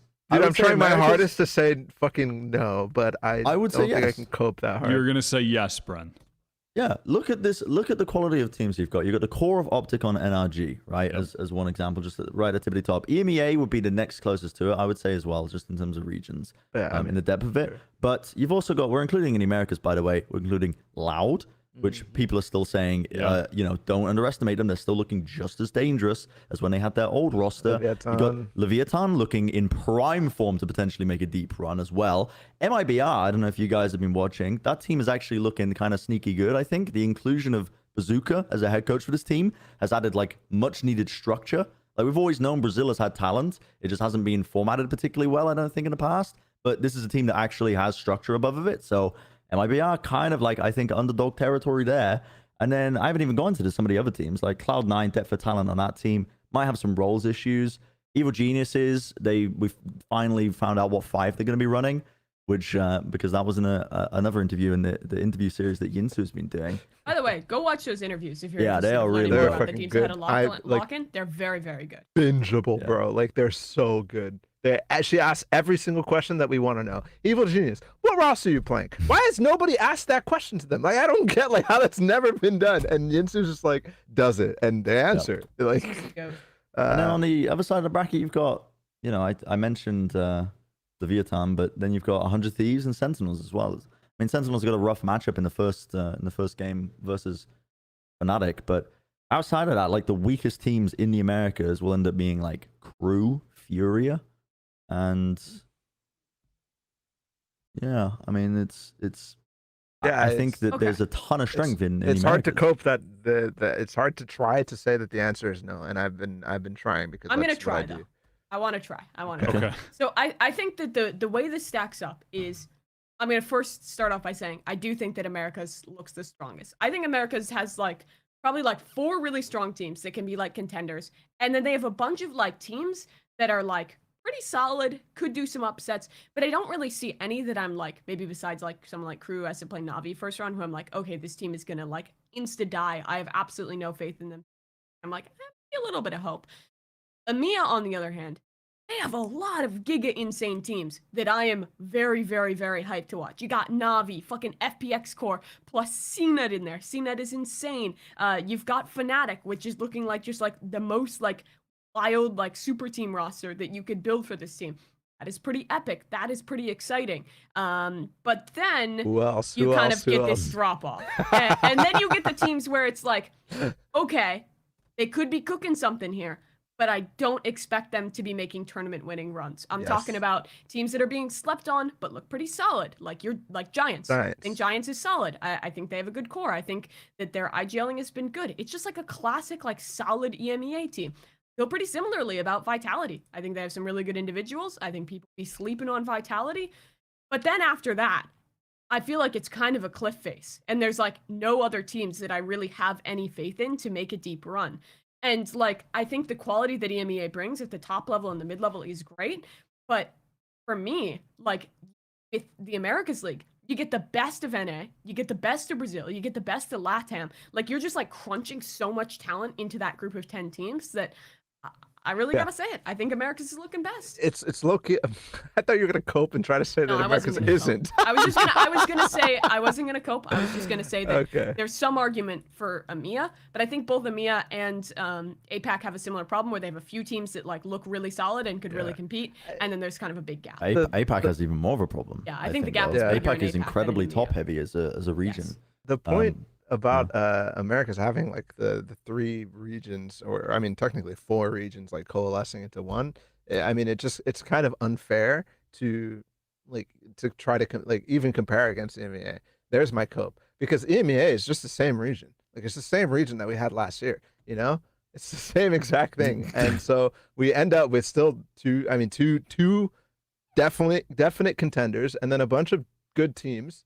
But Americas now has potentially 4 contenders, right? Like, and then a bunch of good teams as well. Like, Yeah. Also, we kind of just, we kind of just like cheat coded the region. We just brought in sicko teams from exactly. South America, and we just combined. It's unfair. It's unfair. Okay, Rolled. let me I mean, add some actually arguments to rolled EMEA you. though as well. Now that because we did kind of skip over. I think your point, Mimi, about you have solid teams in EMEA. Like one of the things that EMEA has always done best is that they create teams that have always been more than the sum of their parts, right? Sure. Like if you look at the individual pieces, I think support players, the quote unquote, when I think of like support players, I'm thinking like just initiators, sentinels, smokes players. I would argue that EMEA has always been kind of stacked in terms of like the floor where most players lie when they play those roles. And so you end up with really, really nice teams in the EMEA where you can put together like great depth and talent, but maybe the peaks aren't that high. But genuinely, like there are some contenders, I think. Like Liquid could absolutely do some damage as well, which is another team we didn't really talk about.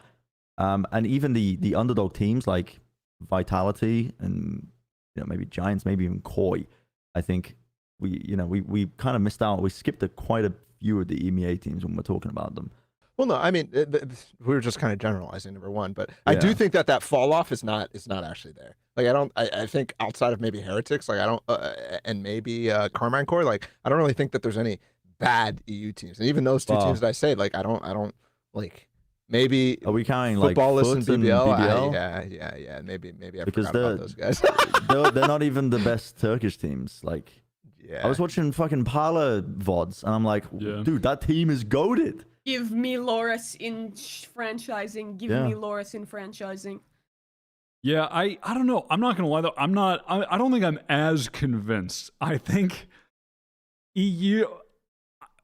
Wallace seems stunned. I don't know. EU and NA seem to have about an even amount of kind of like top quality teams. I think it's, I don't know. And then when you're getting to the mid section of the teams, are there really that many better NA teams than EU? I don't know. I mean, I think maybe the bottom like I guess the bottom 4 for EU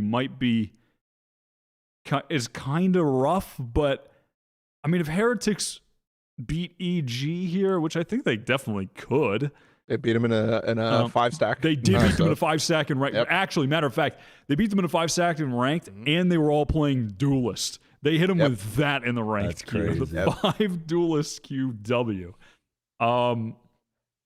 You can't I beat don't 5 know. duelists. I don't get why pro players don't just fucking pick 5 duelists and win. Like, I don't get it. Yeah, true. I'm genuinely not convinced that America is the best overall region right now. I'm not convinced. I think that's fair. It- I think you can make a very good might- argument for EMEA. I might go. I think I might be on the EMEA train right now. Honestly, That is unheard of from Guys, Wyatt if River. Ball is not on the EMEA train, you know you shouldn't be on there. Like, this guy's the ultimate EU But they have- trooper, and he's not rooting for it right now. Liquid. I mean, I Navi, think EU is going to win this tournament. Like, let's be Vitality. clear real quick. Navi is going to win the tournament. I think EMEA is going to win the tournament. You're talking but about like, depth. but like, yeah. But When you depth, try to when NA you has more. Of it. when Or you not put even the NA, all of it. context around all of it, then yeah, sure, okay, Okay. fine, okay, But I'll if give we it to are you. just saying like best region by like best like total like the most amount of like total teams in like the very top placements, I think that EU will probably. I agree with Ball. I'm also predicting Navi to win this tournament. But like I think NA's just got the depth. Also, just like F in Pacific, I just like looked back at my pick'ems and I realized I have 9 out of 10 of the Pacific teams going home in the first round. Yeah. So that's tough. Plus both the Chinese teams going home in the first round. So I don't have a lot of faith in like any of these teams besides CRX. I have some Paper X faith, but Yeah, I mean, all the top end of APAC is good. It's just it doesn't have the depth of Yeah, the other two APAC is regions. just way too top heavy. the top Yeah, is it's like super too top big. heavy. The other regions are just not as top heavy. But man, I don't. I might have to go with the MEA right now. I'm not gonna. I know. That's But fine. I think I'm gonna I have to respect go that. with the MEA right now. The top teams are good. The mid teams are good. I think the worst EMEA teams are worse than the worst NA teams. But I think the middle EMEA teams are better than the middle NA. All right. I think that'll be let's- how it is at the end of the year. I don't think that's how it is right now. Let's do a little thing here, and that little thing is going to be, me changing the lower third to the next topic, which is Oh shit! Damn. which teams at lock-in are being slept on. Now, what I want to do is basically just throw out a team name, and you guys are going to tell me if they're being slept on or not. Okay? And Yep. we can look at the bracket too, because it does matter to some extent. But let's see what you guys think. I'm gonna start at the top here. Koi, are they being slept on? No, I mean, I think people have expectations of them beating NRG and Do they? potentially making it to. Yeah, I have them in my pick'ems beating NRG. And when we went in that when we did the pick'ems episode, I think it was split. I mean, Brent, you were pretty trolling, split. but like, did that? No, it was me and Wyatt went with Koi and the Yeah. you trolled. Yeah, it was and- pretty split. Yeah. So, anyways, like, I think that should be enough to say like they're not being slept on. Like, if Yeah. they have at least that much respect, then I think okay. Are they contenders? No, I don't think so. I mean that would be, I think, a wild expectation for a team that we haven't even seen play together one time. You know, sure, the pieces are good, but they're also not pieces outside of Shados and Starkso, which is 2 big pieces, but like they haven't won anything. You know, like plus they have an unknown quantity, which is Wolfen, and how he's going to fit in the team. He hasn't played at any of the tier 1 levels ever yet, so like I think no, they can't be slept on. They just haven't woken us up yet. You know what I mean? Like, Sure. Ola is spitting. I think that's fair. Okay. Hear me out here. Detonation Gaming. No, Nah, you're no, bugging. absolutely not. This guy is capping, bro. I knew Are that was they gonna be what you being- said right away. I'm just asking, are they Yeah, being no, fair slept question. on? That's, Nah, I'm No. gonna stay sleeping. you're not I'm waking gonna up. Stay sleeping. I watched this You're team. not waking up. I'm watching this team, and I'm like, okay, what have we got here? Like the core of, I think the 4th best team in Japan of rejects, right? Sounds And they good add to in me. a couple of outside pieces. Storam's highly rated, just in APAC in general for like, obviously he's a bit of a, he's that ranked player, he's that guy. Boxing But 9 on steroids. Like, yeah, but this team does not have in the limited VODs. Listen, take it with a grain of salt because fucking we've got nothing to work off. But I've been digging up the archives trying to find anything, and I was going off of the show match that they played in December. They played 3 of the fucking best teams. They did. Like, They did. fucking shoot. And honestly, just they don't have the depth to go up against those teams when those teams are, kind of trolling in capacity as well. They're not playing properly in those show matches, and they're still losing to them, which is expected, right? It's expected. But I think this team, when they first announced their roster, I was confused. I said at the time, I was like, you have an entire pool of talent you could potentially pull from, and they decided to go with a mixed roster, which adds barriers again. You've the core that you're building around never even saw success really. On the international stage. Well, hold on a second here. Soldam has been playing in Japan for fucking ever. So mixed roster don't care that much there. So Just has been playing there for the last year, and they have, looking at this, three players who have had a modicum of success, at least, from Japanese teams playing, or not even just Japanese teams. So Just was on New Turn, who placed 3rd at the first Reykjavik. So like they have good experience at least in going to these events. Takajay was at Masters Berlin with Zeta Division. They got their first map win for Japan all the way back then. Like, he was a nasty player as well.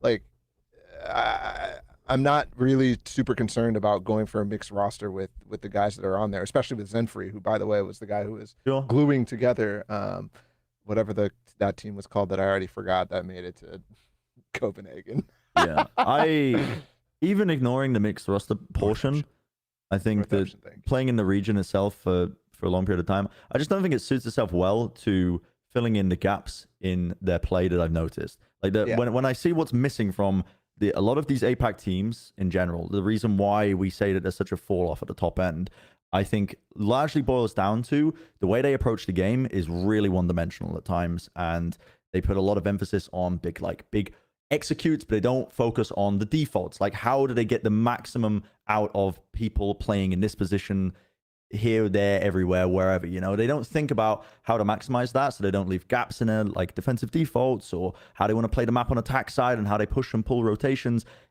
It tends to be quite one-dimensional, and I think that any sort of obstacles you add into that, despite the fact, listen, you said it, Soldam and Suggest, I forgot the fact that they have been playing in the Japanese circuit for a long time on mixed rosters. But I still think it doesn't suit itself to them actually fixing those problems as they head into the tournament. Yeah, to me, it felt like they have some of the classic issues that I've seen with other attack teams in the past, where it's like their attacking side, the calling seems really lethargic. Like when they see the gap, they're oftentimes slow to adapt to it. Like, we start with an idea, we're gonna do a fast execute here. Once we get to the mid round, things get really messy and can fall apart. They have some quality players on there. I think it's gonna be exciting to watch Soldam play. He was the original Korean Jet guy that everyone popped off on when he was posting his clips. But I really have very low expectations for them. I have pretty reasonably, probably higher than some people, stocks for Giants, and I think this will be a pretty easy game for them to deal with because their IGLing has just looked good. I think they can play past the one-dimensionalness of DFM, and I think there is no sleeping occurring. I don't think they're sleeping, but I think the response that we give every time we mention detonation is definitely sleeping type vibe. But even if they upset Giants, they're gonna lose the next round. They play Koyer energy. Yeah, it's so. Yeah. I actually think this team. I think they'll do all. I think they'll be I think they could be a mid-table team and do decent in APAC. I just don't think they can get past Giants here. They might put up a bit of a fight, but yeah, I do think they're gonna impress the shit out of people because of the flashiness of Soldam. I think that this guy hasn't been introduced to an international LAN yet, and he's gonna have the same impact that Meteor did, the same impact that some of the other guys who've come over from Pacific and just been like, holy shit, this guy's fucking cracked. He's insane. Yeah. He's the guy who started the shorty meta. And right now we are full living in the shorty meta because NA and EU are kind of still slow to adapting to it. But that gun is so good, and he's the person I first am like, holy shit, this guy uses it everywhere. Fucking prod, just updraft dash on everything. He does look like prod. It's wild. Okay. I think this team is just it'll be that's not a raving review. No, he looks like Prod prod. made it out of Plat. Fine, guys. He used to play for Brimstone Gaming. That's. Did he? Holy Yeah. shit! No. Damn, the fucking. I think it was the same prod. prod. Wyatt is so Guys, done with we- us right now. Guys, maybe are you gonna make a Can I point or tell can you we move about on our to the next loaded team? saver A2 No, I made my Guapo? point. Well, we're not giving Wyatt? Prod 10 It's minutes on the Guapo pod. is so I mean, that guy is so A2 fucking Guapo. Yo, let's funny. get Guapo on the pod. I'm telling you, Guapo, you want to come on? Mimi, do you have a points maker or are we going to the next team? No, And I just not- wanted not to a bring point up about Brimstone prod. Gaming. I'm done. I just Okay. wanted to talk about prod. Continue. The Maybe next you shouldn't have team made such a banger topic, Wyatt. Maybe we wouldn't discuss it so much. are Giants being slept on. Giants. Yes. Yes. Yeah, I would say Are so. Giants right? When being people- slept on? when I've people heard talk about rumblings. I've EMEA heard people make teams- this point. I think Sliggy said that they were being slept on, if I remember correctly. What were you going to say, though, Brun? I was just going to say when we talk about EMEA teams, they often don't even get mentioned in the conversation. But I think that this is the team. When I look at this team No and how it's been put together, Rhyme, Fatino, Hoodie, Nuki, Cloud, and I'm like, damn, this is a team that absolutely could be more than the sum of its parts. I think that they might have a bit of trouble for now at the beginning of this tournament, honestly, just because I think it looks like from the most recent matches that they played in the G-Loot clash, that they're trying to put Nuki on Initiator full-time, which is a role that's not new to him. Fatino is like their full-time duelist player. I'm not sure if they're going to be sticking with that all the time or what, but I think will just be a really consistent team over the course of the entire split of EMEA. And at least good enough to beat Detonation in this first round. Yep, I think they actually have a chance to make it to the semifinals, especially if Koi beat NRG. I think, I think this team is being slept on. Like just in general, I think you're going to see a lot of the EU teams that you list for us. Like even Team Liquid is low-key being slept on. Like Yeah. Yeah. which is fucking crazy, but like To some extent, maybe, yeah. I think sorry, not G2. I was looking at Hoodie and looking at G2. I think Giants are, I think they're being napped on, but I don't think they're being slept on. Just like a midday, like, oh man, work was a killer today.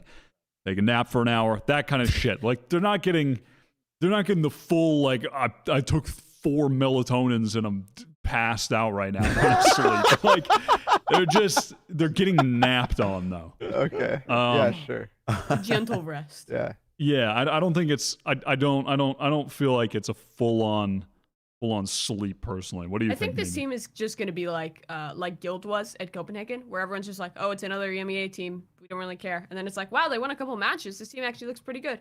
Oh, they lost. That's fine. Nice run from these guys. Like that's the expectation. That is I have. actually how we fucking Like- talked about Guild afterwards. Yes, it That is. is genuine. It really Yes, is. and I think it's going to be the same shit with this team. Like, they're good. I don't think they're fantastic, but they're really a solid fundamental team. I think Rhyme is a pretty good IGL. They have some good talent in there. Fatino and Nuki in particular, really, really nice. It's nice to see, particularly like Cloud get an opportunity off Na'Vi now, because he impressed me when he was playing on Na'Vi. So yeah, I think they're going to be good, but not great. So All right, that's fair. Okay, guys. Once again, I'm gonna need you to hear me out on this one. Okay, God. don't write it off too If you soon. say FPX, I'm going to freak out. No, I'm not. No, but are Carmine Corp being slept on? Are they being Nah, slept they- on? No. Look, they're not being slept on, but the amount of fucking disrespect that is going in their direction because they have 3 players that are new and that you might not have watched much, and maybe you watched a couple games and you're unimpressed by Shin and Yuzera. These guys they're pretty good players, but yeah, maybe they're not the same level as anybody else that they could have picked up in French-speaking countries, but the disrespect is fucking crazy. It's actually insane. You think people are disrespecting them? Yeah, I feel bro. like this Josh podcast disrespects them. specifically. This podcast respects them. What No, the fuck? disrespects them. This podcast disrespects them. Yeah, I'm Josh talking is about on you. this I'm podcast. talking about you, I'm talking about all of y'all, bro. Like But I'm I've talking about watched them y'all. since then. But here's the thing: there is always going to be an unmeasurable amount of hype behind Scream, no matter what team he's on, because So this Scream is the that counter guy. clout. The disrespect is to counter the clout, right? I would say that if we're saying slept on, right, the community is like, "Ooh, we're snoozing," you know what I mean? But I would say that there are people who are expecting big things from Carmine Corp. Dude, the community needs to take a fucking melatonin on this team. The who? Like, chill out, the fam. entire French community, I would say. Like they've got Carmine Corp as this representative for them. They've got Okay. Scream and driving the Okay. wheel. Okay. Last time Scream had the keys to the car, man, he was running all sorts of wacky shit. Yeah, he's He'd got the been, keys he'd been to the taking car. psychedelics in the woods. Carmine core. Oh, dude, there was another thing I heard Sliggy say that was funny. He was just like, yeah, I liked coaching Liquid when I had control of everything. Everyone listened to me. We were running good comps. We were playing very well. And then at some point, I decided that, maybe it's a good idea to let the players make some decisions with comps and strategy, and I shouldn't be doing everything. And that's where it all went wrong. Which was just very funny to me. Man, he was like, yeah, we were doing so well back when we won Red Bull and Navera joined. And then I let the players make decisions. Yeah. I think Scream is kind of like poor Sliggy. Scream's kind of like a guy who came up before the GPS was a thing. And like when you're going on a road trip, he's driving and he's capable. Listen, he's a stable, capable dude. You can trust him in a fight. You can trust him with most things. You can ask him for advice. He's like an emotionally developed guy. You can ask. He's a shoulder to lean on, a shoulder to cry on. But he grew up in the time before GPS, and he's strong-headed. And so, like when he's driving the car, who fucking knows where you're going to be going? And so that's what I worry about a little bit with Carmine Core, because I agree with you, Bala. I was watching some very old VODs of this team of the pieces, but they look solid. They look solid. They're solid pieces that you can fit into the team. The question is, which direction will it go into? Which way will it get taken? Some context, by the way, on probably all the VODs that the people have watched about Nuzera and Shin when they played on KC Core. Like the ones that you've probably watched are at the end of the season when they're literally in the process of rebuilding already. They're playing with like Mike or something his name is, and he's taking over roles. Like they don't make any sense. So I wouldn't even watch those as a guidance. But anyways, yeah, I don't think they're being slept on though. I think this team is gonna beat the first team in FPX and then lose. Yeah, reasonable. Okay. Are Cloud9 being slept on? Immediate yes from Bala. Back it up with I didn't know facts, which team. analysis, I didn't know which team. Statistics and numbers. I didn't know which team you're gonna say. I didn't know which team you're gonna say, bro. Fuck. I don't know. I think when we did our pick'ems, we like glazed over them because everybody agreed that they would beat Paper X or some shit, or that they would lose to Paper X. And then so at lock-in, yeah, I mean if they don't lose to Paper X, there's definitely a huge chance for them to make a run. Like and that match is not a fucking like walkover for Paper X by any means. I think it's slightly favored towards them. Just in my analysis of the ways and styles that Cloud9 are playing versus Paper X are playing. That doesn't mean that Cloud9 is a worse team than Paper X by any means, too. I might even rank them higher in a power ranking, but that matchup specifically, I think Paper X is slightly favored. Now, if that doesn't happen in the way that I think, then yeah, especially with Foxy9 playing for DRX, I definitely think they could take that, and I think they can go even deeper. So they still have potentially the best player in the world. I mean, nobody put him as high, and we didn't have him in top 1 because we were going heavily on the fucking playoff bracket. But again, everybody was assuming that their predictions were going to be right, which are probably not going to be the case. So Ye is still the best player in the world as of right now. Like you can't just like say he's not. So yeah, people are sleeping on Cloud9 like fucking crazy, in my opinion. Like fucking, do you agree, Brian? Yeah, I think that this podcast has been sleeping on Cloud9 because, like what Bala said, we just kind of like brushed over them a little bit. I have my issues with this team because of the roles. I don't know how those are going to work out when you have, like who's playing Sentinel in this team. Don't know. I mean, the Leaf likes to flex and play a multitude of different stuff as well, but is really, Ye just Celsius just plays Sentinel, right? Is he? I feel like he would be better suited on Initiator, no? Like Because Vanity's going to be playing Smokes. Zeppa's Initiator, though, isn't really like an info gathering Initiator. He's been playing a lot of Fade in that you role, have but him he's do more one like duelist, and you put Leaf on like the KO Sky kind of role, and have Ye on duelist. I just think Celsius would probably be on Initiator.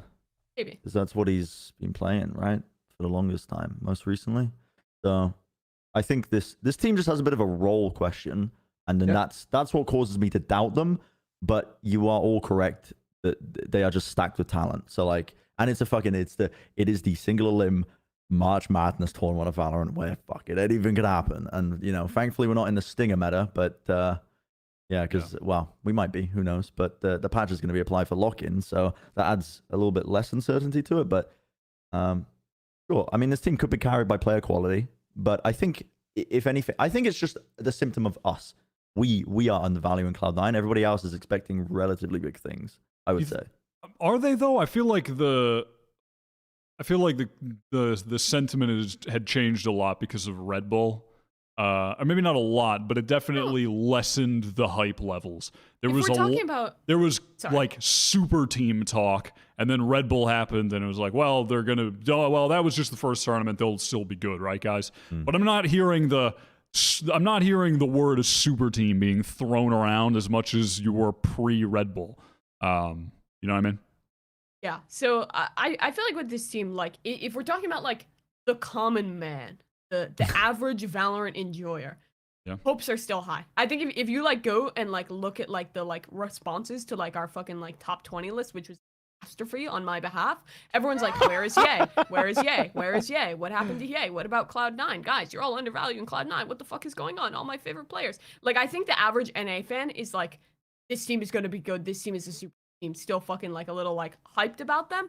But I think like the average Valorant pundit like ourselves on this very intellectual Valorant podcast have really undervalued them after seeing the bracket. I think there's a world they go out in the first round. I think that's probably the most likely circumstance. But if they beat Paper X, if DRX is looking a little rough with Foxy9 coming in, like there is a very reasonable world where this team could make a run. And I think if they win those 2 matches, they have a pretty direct path to make it like straight into the top 4. So I don't know. I think some sleeping is definitely occurring with this team. It has been quite a while since we've seen them. They've had like 2 full months almost to prep before the tournament. Like, it could be pretty sick, but it could also just be rough and they could just lose to Paper X. Yeah, with that DRX change, I do feel like there is a real chance at a run now. Not that it's just that, just rather like the percentage chance has gone up with the DRX change. I think Cloud9 have got a shot to actually go all the way through. And then on the other side of the bracket, who they're going to play against, like, MIBR, Erit. I mean, shit, it could be like any of those 4 teams if we're keeping it a stack. But any of those 4 teams, shit, if they made it there, they're going to beat one of those teams, right? I mean, more than likely, unless EG are the low-key fucking gods of this tournament. So Cloud9 could make a serious run, I think, at this point, which is, cool, a little unexpected. DRX may have helped them out, potentially. I have a question. Yes, Paul. Do you have EG on the list of teams, real quick? It doesn't have to happen now, but I just need to. Let's do it. Are EG being slept on? Fuck yes, bro. Fuck yes. They are being slept on. The amount of disrespect. I didn't know there was going to be this much EG hype.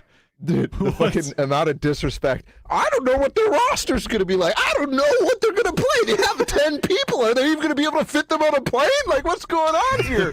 Like, the amount of fucking just brain rot that is happening is like, dude, we knew forever. Yes, they just confirmed, but like, what are you looking at? Do you think that they're going to play something else?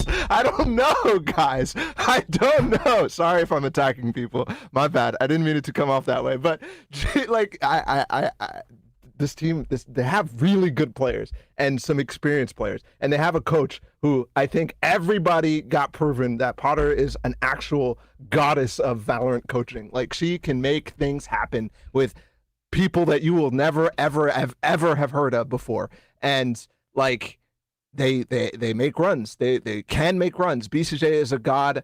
Busio is a god. Jagamo is a god. Like, definitely in their bracket, they can make a run. They can do something here and unexpectedly come out fucking top 8 at least. And I think people are just like, this is the worst NA team. Well, whatever. Fuck it. Like, who cares? Like, and they don't even think about it that way. You know?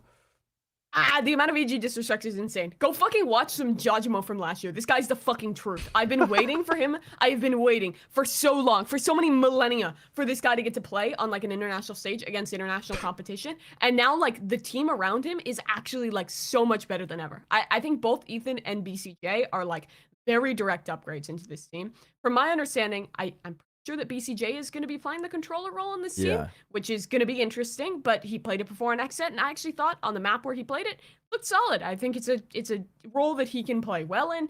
I think getting Ethan into this roster is an upgrade. I think Calm and Busio were both incredibly slept on as just individual players last year and the value they brought. Like EG was like they beat Optic last year. They were pulling off some big upsets. The only reason that they didn't qualify is they kind of lost to like a Faze team that was on a heater in the LCQ and got knocked out. You look at their results, they look rough. You look at those games, they always played close. They always played well. They always had good ideas. And now they have a big upgrade in player quality. Like you said, Ball, a coach who is proven to be able to make these kind of projects work. I think EG, in my opinion, is probably the most slept on team in this event. The most slept on in the event.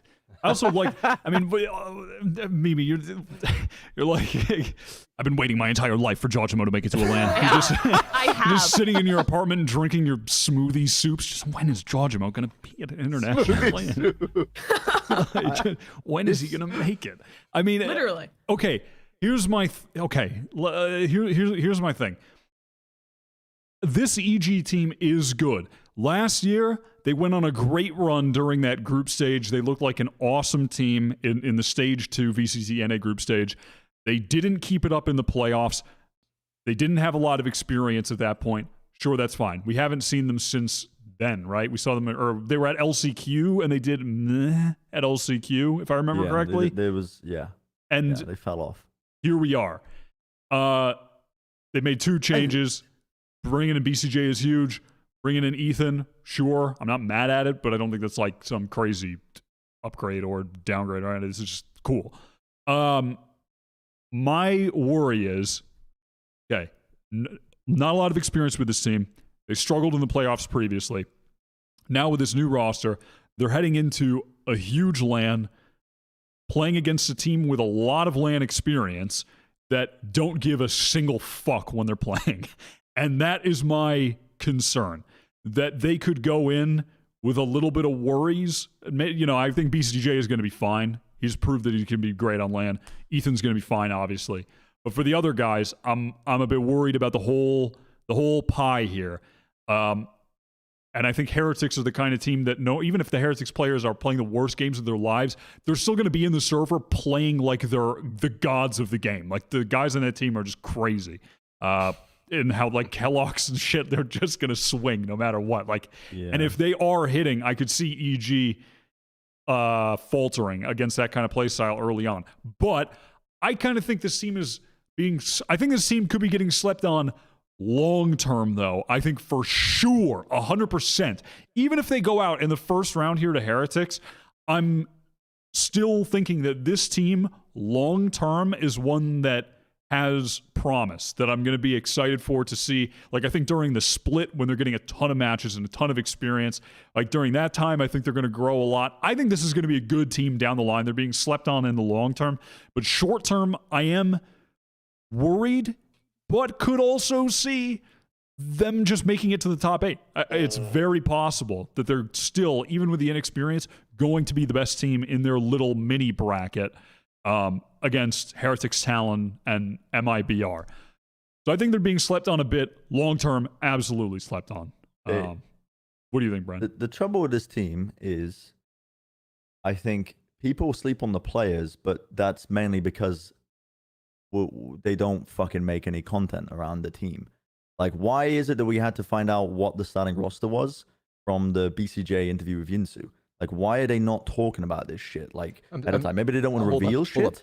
But I'm sorry, but how is that their problem? Like, how is, like, they should hide the shit. What? Like, I would hide my starting roster if I had 10 players in the fucking thing. They are literally the least clouded team in NA for a reason, because they just make poo tier content. But I'm not thinking about fucking. They make actual poo tier content, man. No one gets hyped over this team, despite the fact that they have amazing players on this roster, deep hidden talent, because they just don't market themselves particularly well. Wait, That's guys, the reason but people are sleeping on this team all the time, is because we're coming into this event, we don't fucking know. They are literally cooking this long-term slow cooker recipe for 10-player rosters That never fucking works. If I had found out a bit ahead of time that they were actually working on one core roster of 5 players and actually just having an internal scrim team or whatever, that's their plan. I think they've said that they were doing. Fair enough. Okay, that actually could work in some context. But when I see a team just hiring players and hiring players and hiring players, I'm just like, Jesus Christ! Like, what are you doing? That's enough. That's enough. Stop adding to the pot. Stop adding to the pot. You can't. You're gonna fucking wreck the thing. You're gonna wreck the recipe. You're cooking too much. But they are separating the rosters. But I've had to find this out so fucking late because it feels like there is such limited content that's being put out by them. I don't know if you saw like the piece that they did where they were talking about the new players coming in on Twitter and shit. It was just like a fucking. A free track that you get on YouTube from 2009 playing in the background with Potter and the assistant coach just talking for 5 minutes. And I'm just like, what is this? What are they cooking here? Like, give me something, please. Give me something. I think the team is just uninspiring from that side of things, the marketing side of things, and it leads to people sleeping on them. The quality of players is there. We know it's fucking there. I mean, you just need to look at last year at some of like the peaks that these players have hit. We know the quality is there. It's a marketing issue. That's why this team's being slept on, and they will continue to be slept on. This guy's fucking. I didn't know there was so much. I'm gonna be honest. I didn't know there was so much passion in this group about also, evil geniuses. We are the foremost passionate EG enjoyers, evidently. I do want to say though, Brent, on the counterpoint to planet. your offer. In the 4 people surveyed, 2 out of 4 were big EG. So that's like 50% engagement. Jesus Christ. That's pretty good. Dude, also, now I'm just thinking about like. I have to leave soon as well. Just a heads up. That's fine. We're almost done here. We're gonna wrap soon. Don't worry. How much time do you have, Bren? Probably like 7 minutes. That's fine. we can send this thing home here in a second. Don't sweat it. I also just now I'm thinking about like what if BCJ lied? They just fucking Demon 1 walks on stage. He's not even playing. BCJ's a sub. Just fucking trolling. All right. Let's just do one more, maybe 2 more. Fucking okay. Paul, you want Team Liquid? Team Liquid, are they being slept on? I think Team Liquid are going to go deep as fuck in this tournament. Listen, they're calling me crazy. Everyone's calling me the crazy guy screaming at the clouds because I have them beating Na'Vi, and I very well may be the crazy guy screaming at the clouds that I have them beating Na'Vi. But I do have Liquid going deep in this tournament. I think they're being slept on. Do you guys think they're being slept on? I rate this team. I rate this team too. I think they're being slept on, but then again, they're going to lose to Na'Vi. So like. Okay, so they're being slept on by me. They're being slept on by me, and I feel like I feel a very deep conflict within my heart that I can't put them farther than I think that they should be because this team is really good, but they're just not going to be Na'Vi, and I'm really sorry about that. But so it's by me. It's by me. I'm sleeping on them, and everybody else is not. I'm sorry. Okay, I've got one more. Where did Bren go? Bren's gone. Bren has vanished. Oh, he's back. Good, just in time. Because I have one more that I need you guys to take this last one very seriously. Okay? Are global esports being slept on? Yes. They are being slept on. Yeah. What? Yeah. Tell me why, Bob. Hello, India G fight. We can't do this every week. Yeah, can I add in one more team real quick? Yeah. It's not GE. They're MIBR. I mentioned them very briefly. Okay, I was going to do them, but yeah. Go to team, I think, actually, now that they've got Bazooka behind the helm, because like I said, I kind of mentioned it previously in this episode, but I'm just putting my fucking shoes on as well while I'm saying this. That's fine. The Go to team, I think Bazooka at the helm. Big problem for some Brazilian teams has been that just structure, experience, like top down. How do you actually work the talent that they got? And there's definitely talent there on this team. When I'm watching them, if you watch the game versus Leviathan, it's a very close back and forth series. And I think that they did very well. They were cooking at times. They were really cooking. I was really impressed actually at their ability to just quickly react to things, like the speed at which they were able to adapt to a gap in a default to get spotted or a player making a mistake on the other side. It's like instantaneous response that 2 or 3 people next to them are also helping out with, like just pieces of utility to punish or something. So I think this team could do some damage. Yep. Also, Heat's a god. People forget True. that fucking Masters Berlin fucking performance was insane. Insane. Yep. He's a god, and the crowd's going to be going crazy. I'm rolling. All right. We are running low on time. So the last topic, of course, is the weekly award. But, whoops, that's not the right. Well, it doesn't even matter. Yeah. Hold on. I'm trying to bring up the thing, but just for the sake of time stamping. Okay, cool. I was going to bring up the weekly award, but we're not doing the weekly award this week. We're just using the last segment here for I suppose bring some level of awareness to the earthquakes that have been going on in Turkey and Syria and how that's affected the Valorant scene in huge ways. Obviously, we all here know, and I'm going to assume most people in the audience know, but if you don't, I mean, obviously the Valorant community in Turkey is massive. Champions was hosted in Istanbul. There's tons of teams there, teams in the franchise league. The scene is massive there. And this has seriously affected a whole lot of people. But yeah, Brent, did you want to kind of take it away? Yeah, I mean, firstly, just involving into the Valorant scene itself as well. A Turkish player, the Game Changers player, Louis, ended up passing away as well from these earthquakes. And the death toll just keeps increasing as well. I mean, I think I speak for all of us in terms of just, condolences to the friends and family of that player. And, it's I think it hits close to home as well, especially when the news is reported in your little sphere, circle of esports within the Valorant side of things. And it can be quite overwhelming as well to read the news and whatnot. But we all discussed this ahead of time, and we wanted to use this kind of spot to point people in the right direction if you feel like you want to contribute or help in any sort of way, and to donate towards the support effort, because it is just an absolutely massively tragic event that's taken place. But this particular resource here, Charity Navigator, try and get a link posted as well in the chat and in the description of the video. But if you go here, they typically review the finances of a lot of charity organizations to make sure that your money goes to a good place that's not going to be wasting your donations. Because unfortunately, as a side effect of a lot of tragedies like this that end up propping up, is that a lot of very quick fundraisers prop up with a lot of marketing behind them, but the funds don't necessarily go to the right place, and they often don't end up getting spent particularly well. So it's important to, if you do want to help as well, just make sure that you're well versed, I suppose, in the charities that you are going to be putting the money towards. But yeah, an incredibly tragic event that's greatly affecting, honestly, the scene overall. And even outside of that, I mean, it's a massive humanitarian crisis. So if you do want to help at all, head over to the Charity Navigator page here. They have a list of multiple charities that you can find. You can donate directly to them as well, just by going through these lists. And yeah, the aim of this website basically is to make sure that all of the information in terms of the finances, as much as possible, is transparent in terms of how they're spending the money.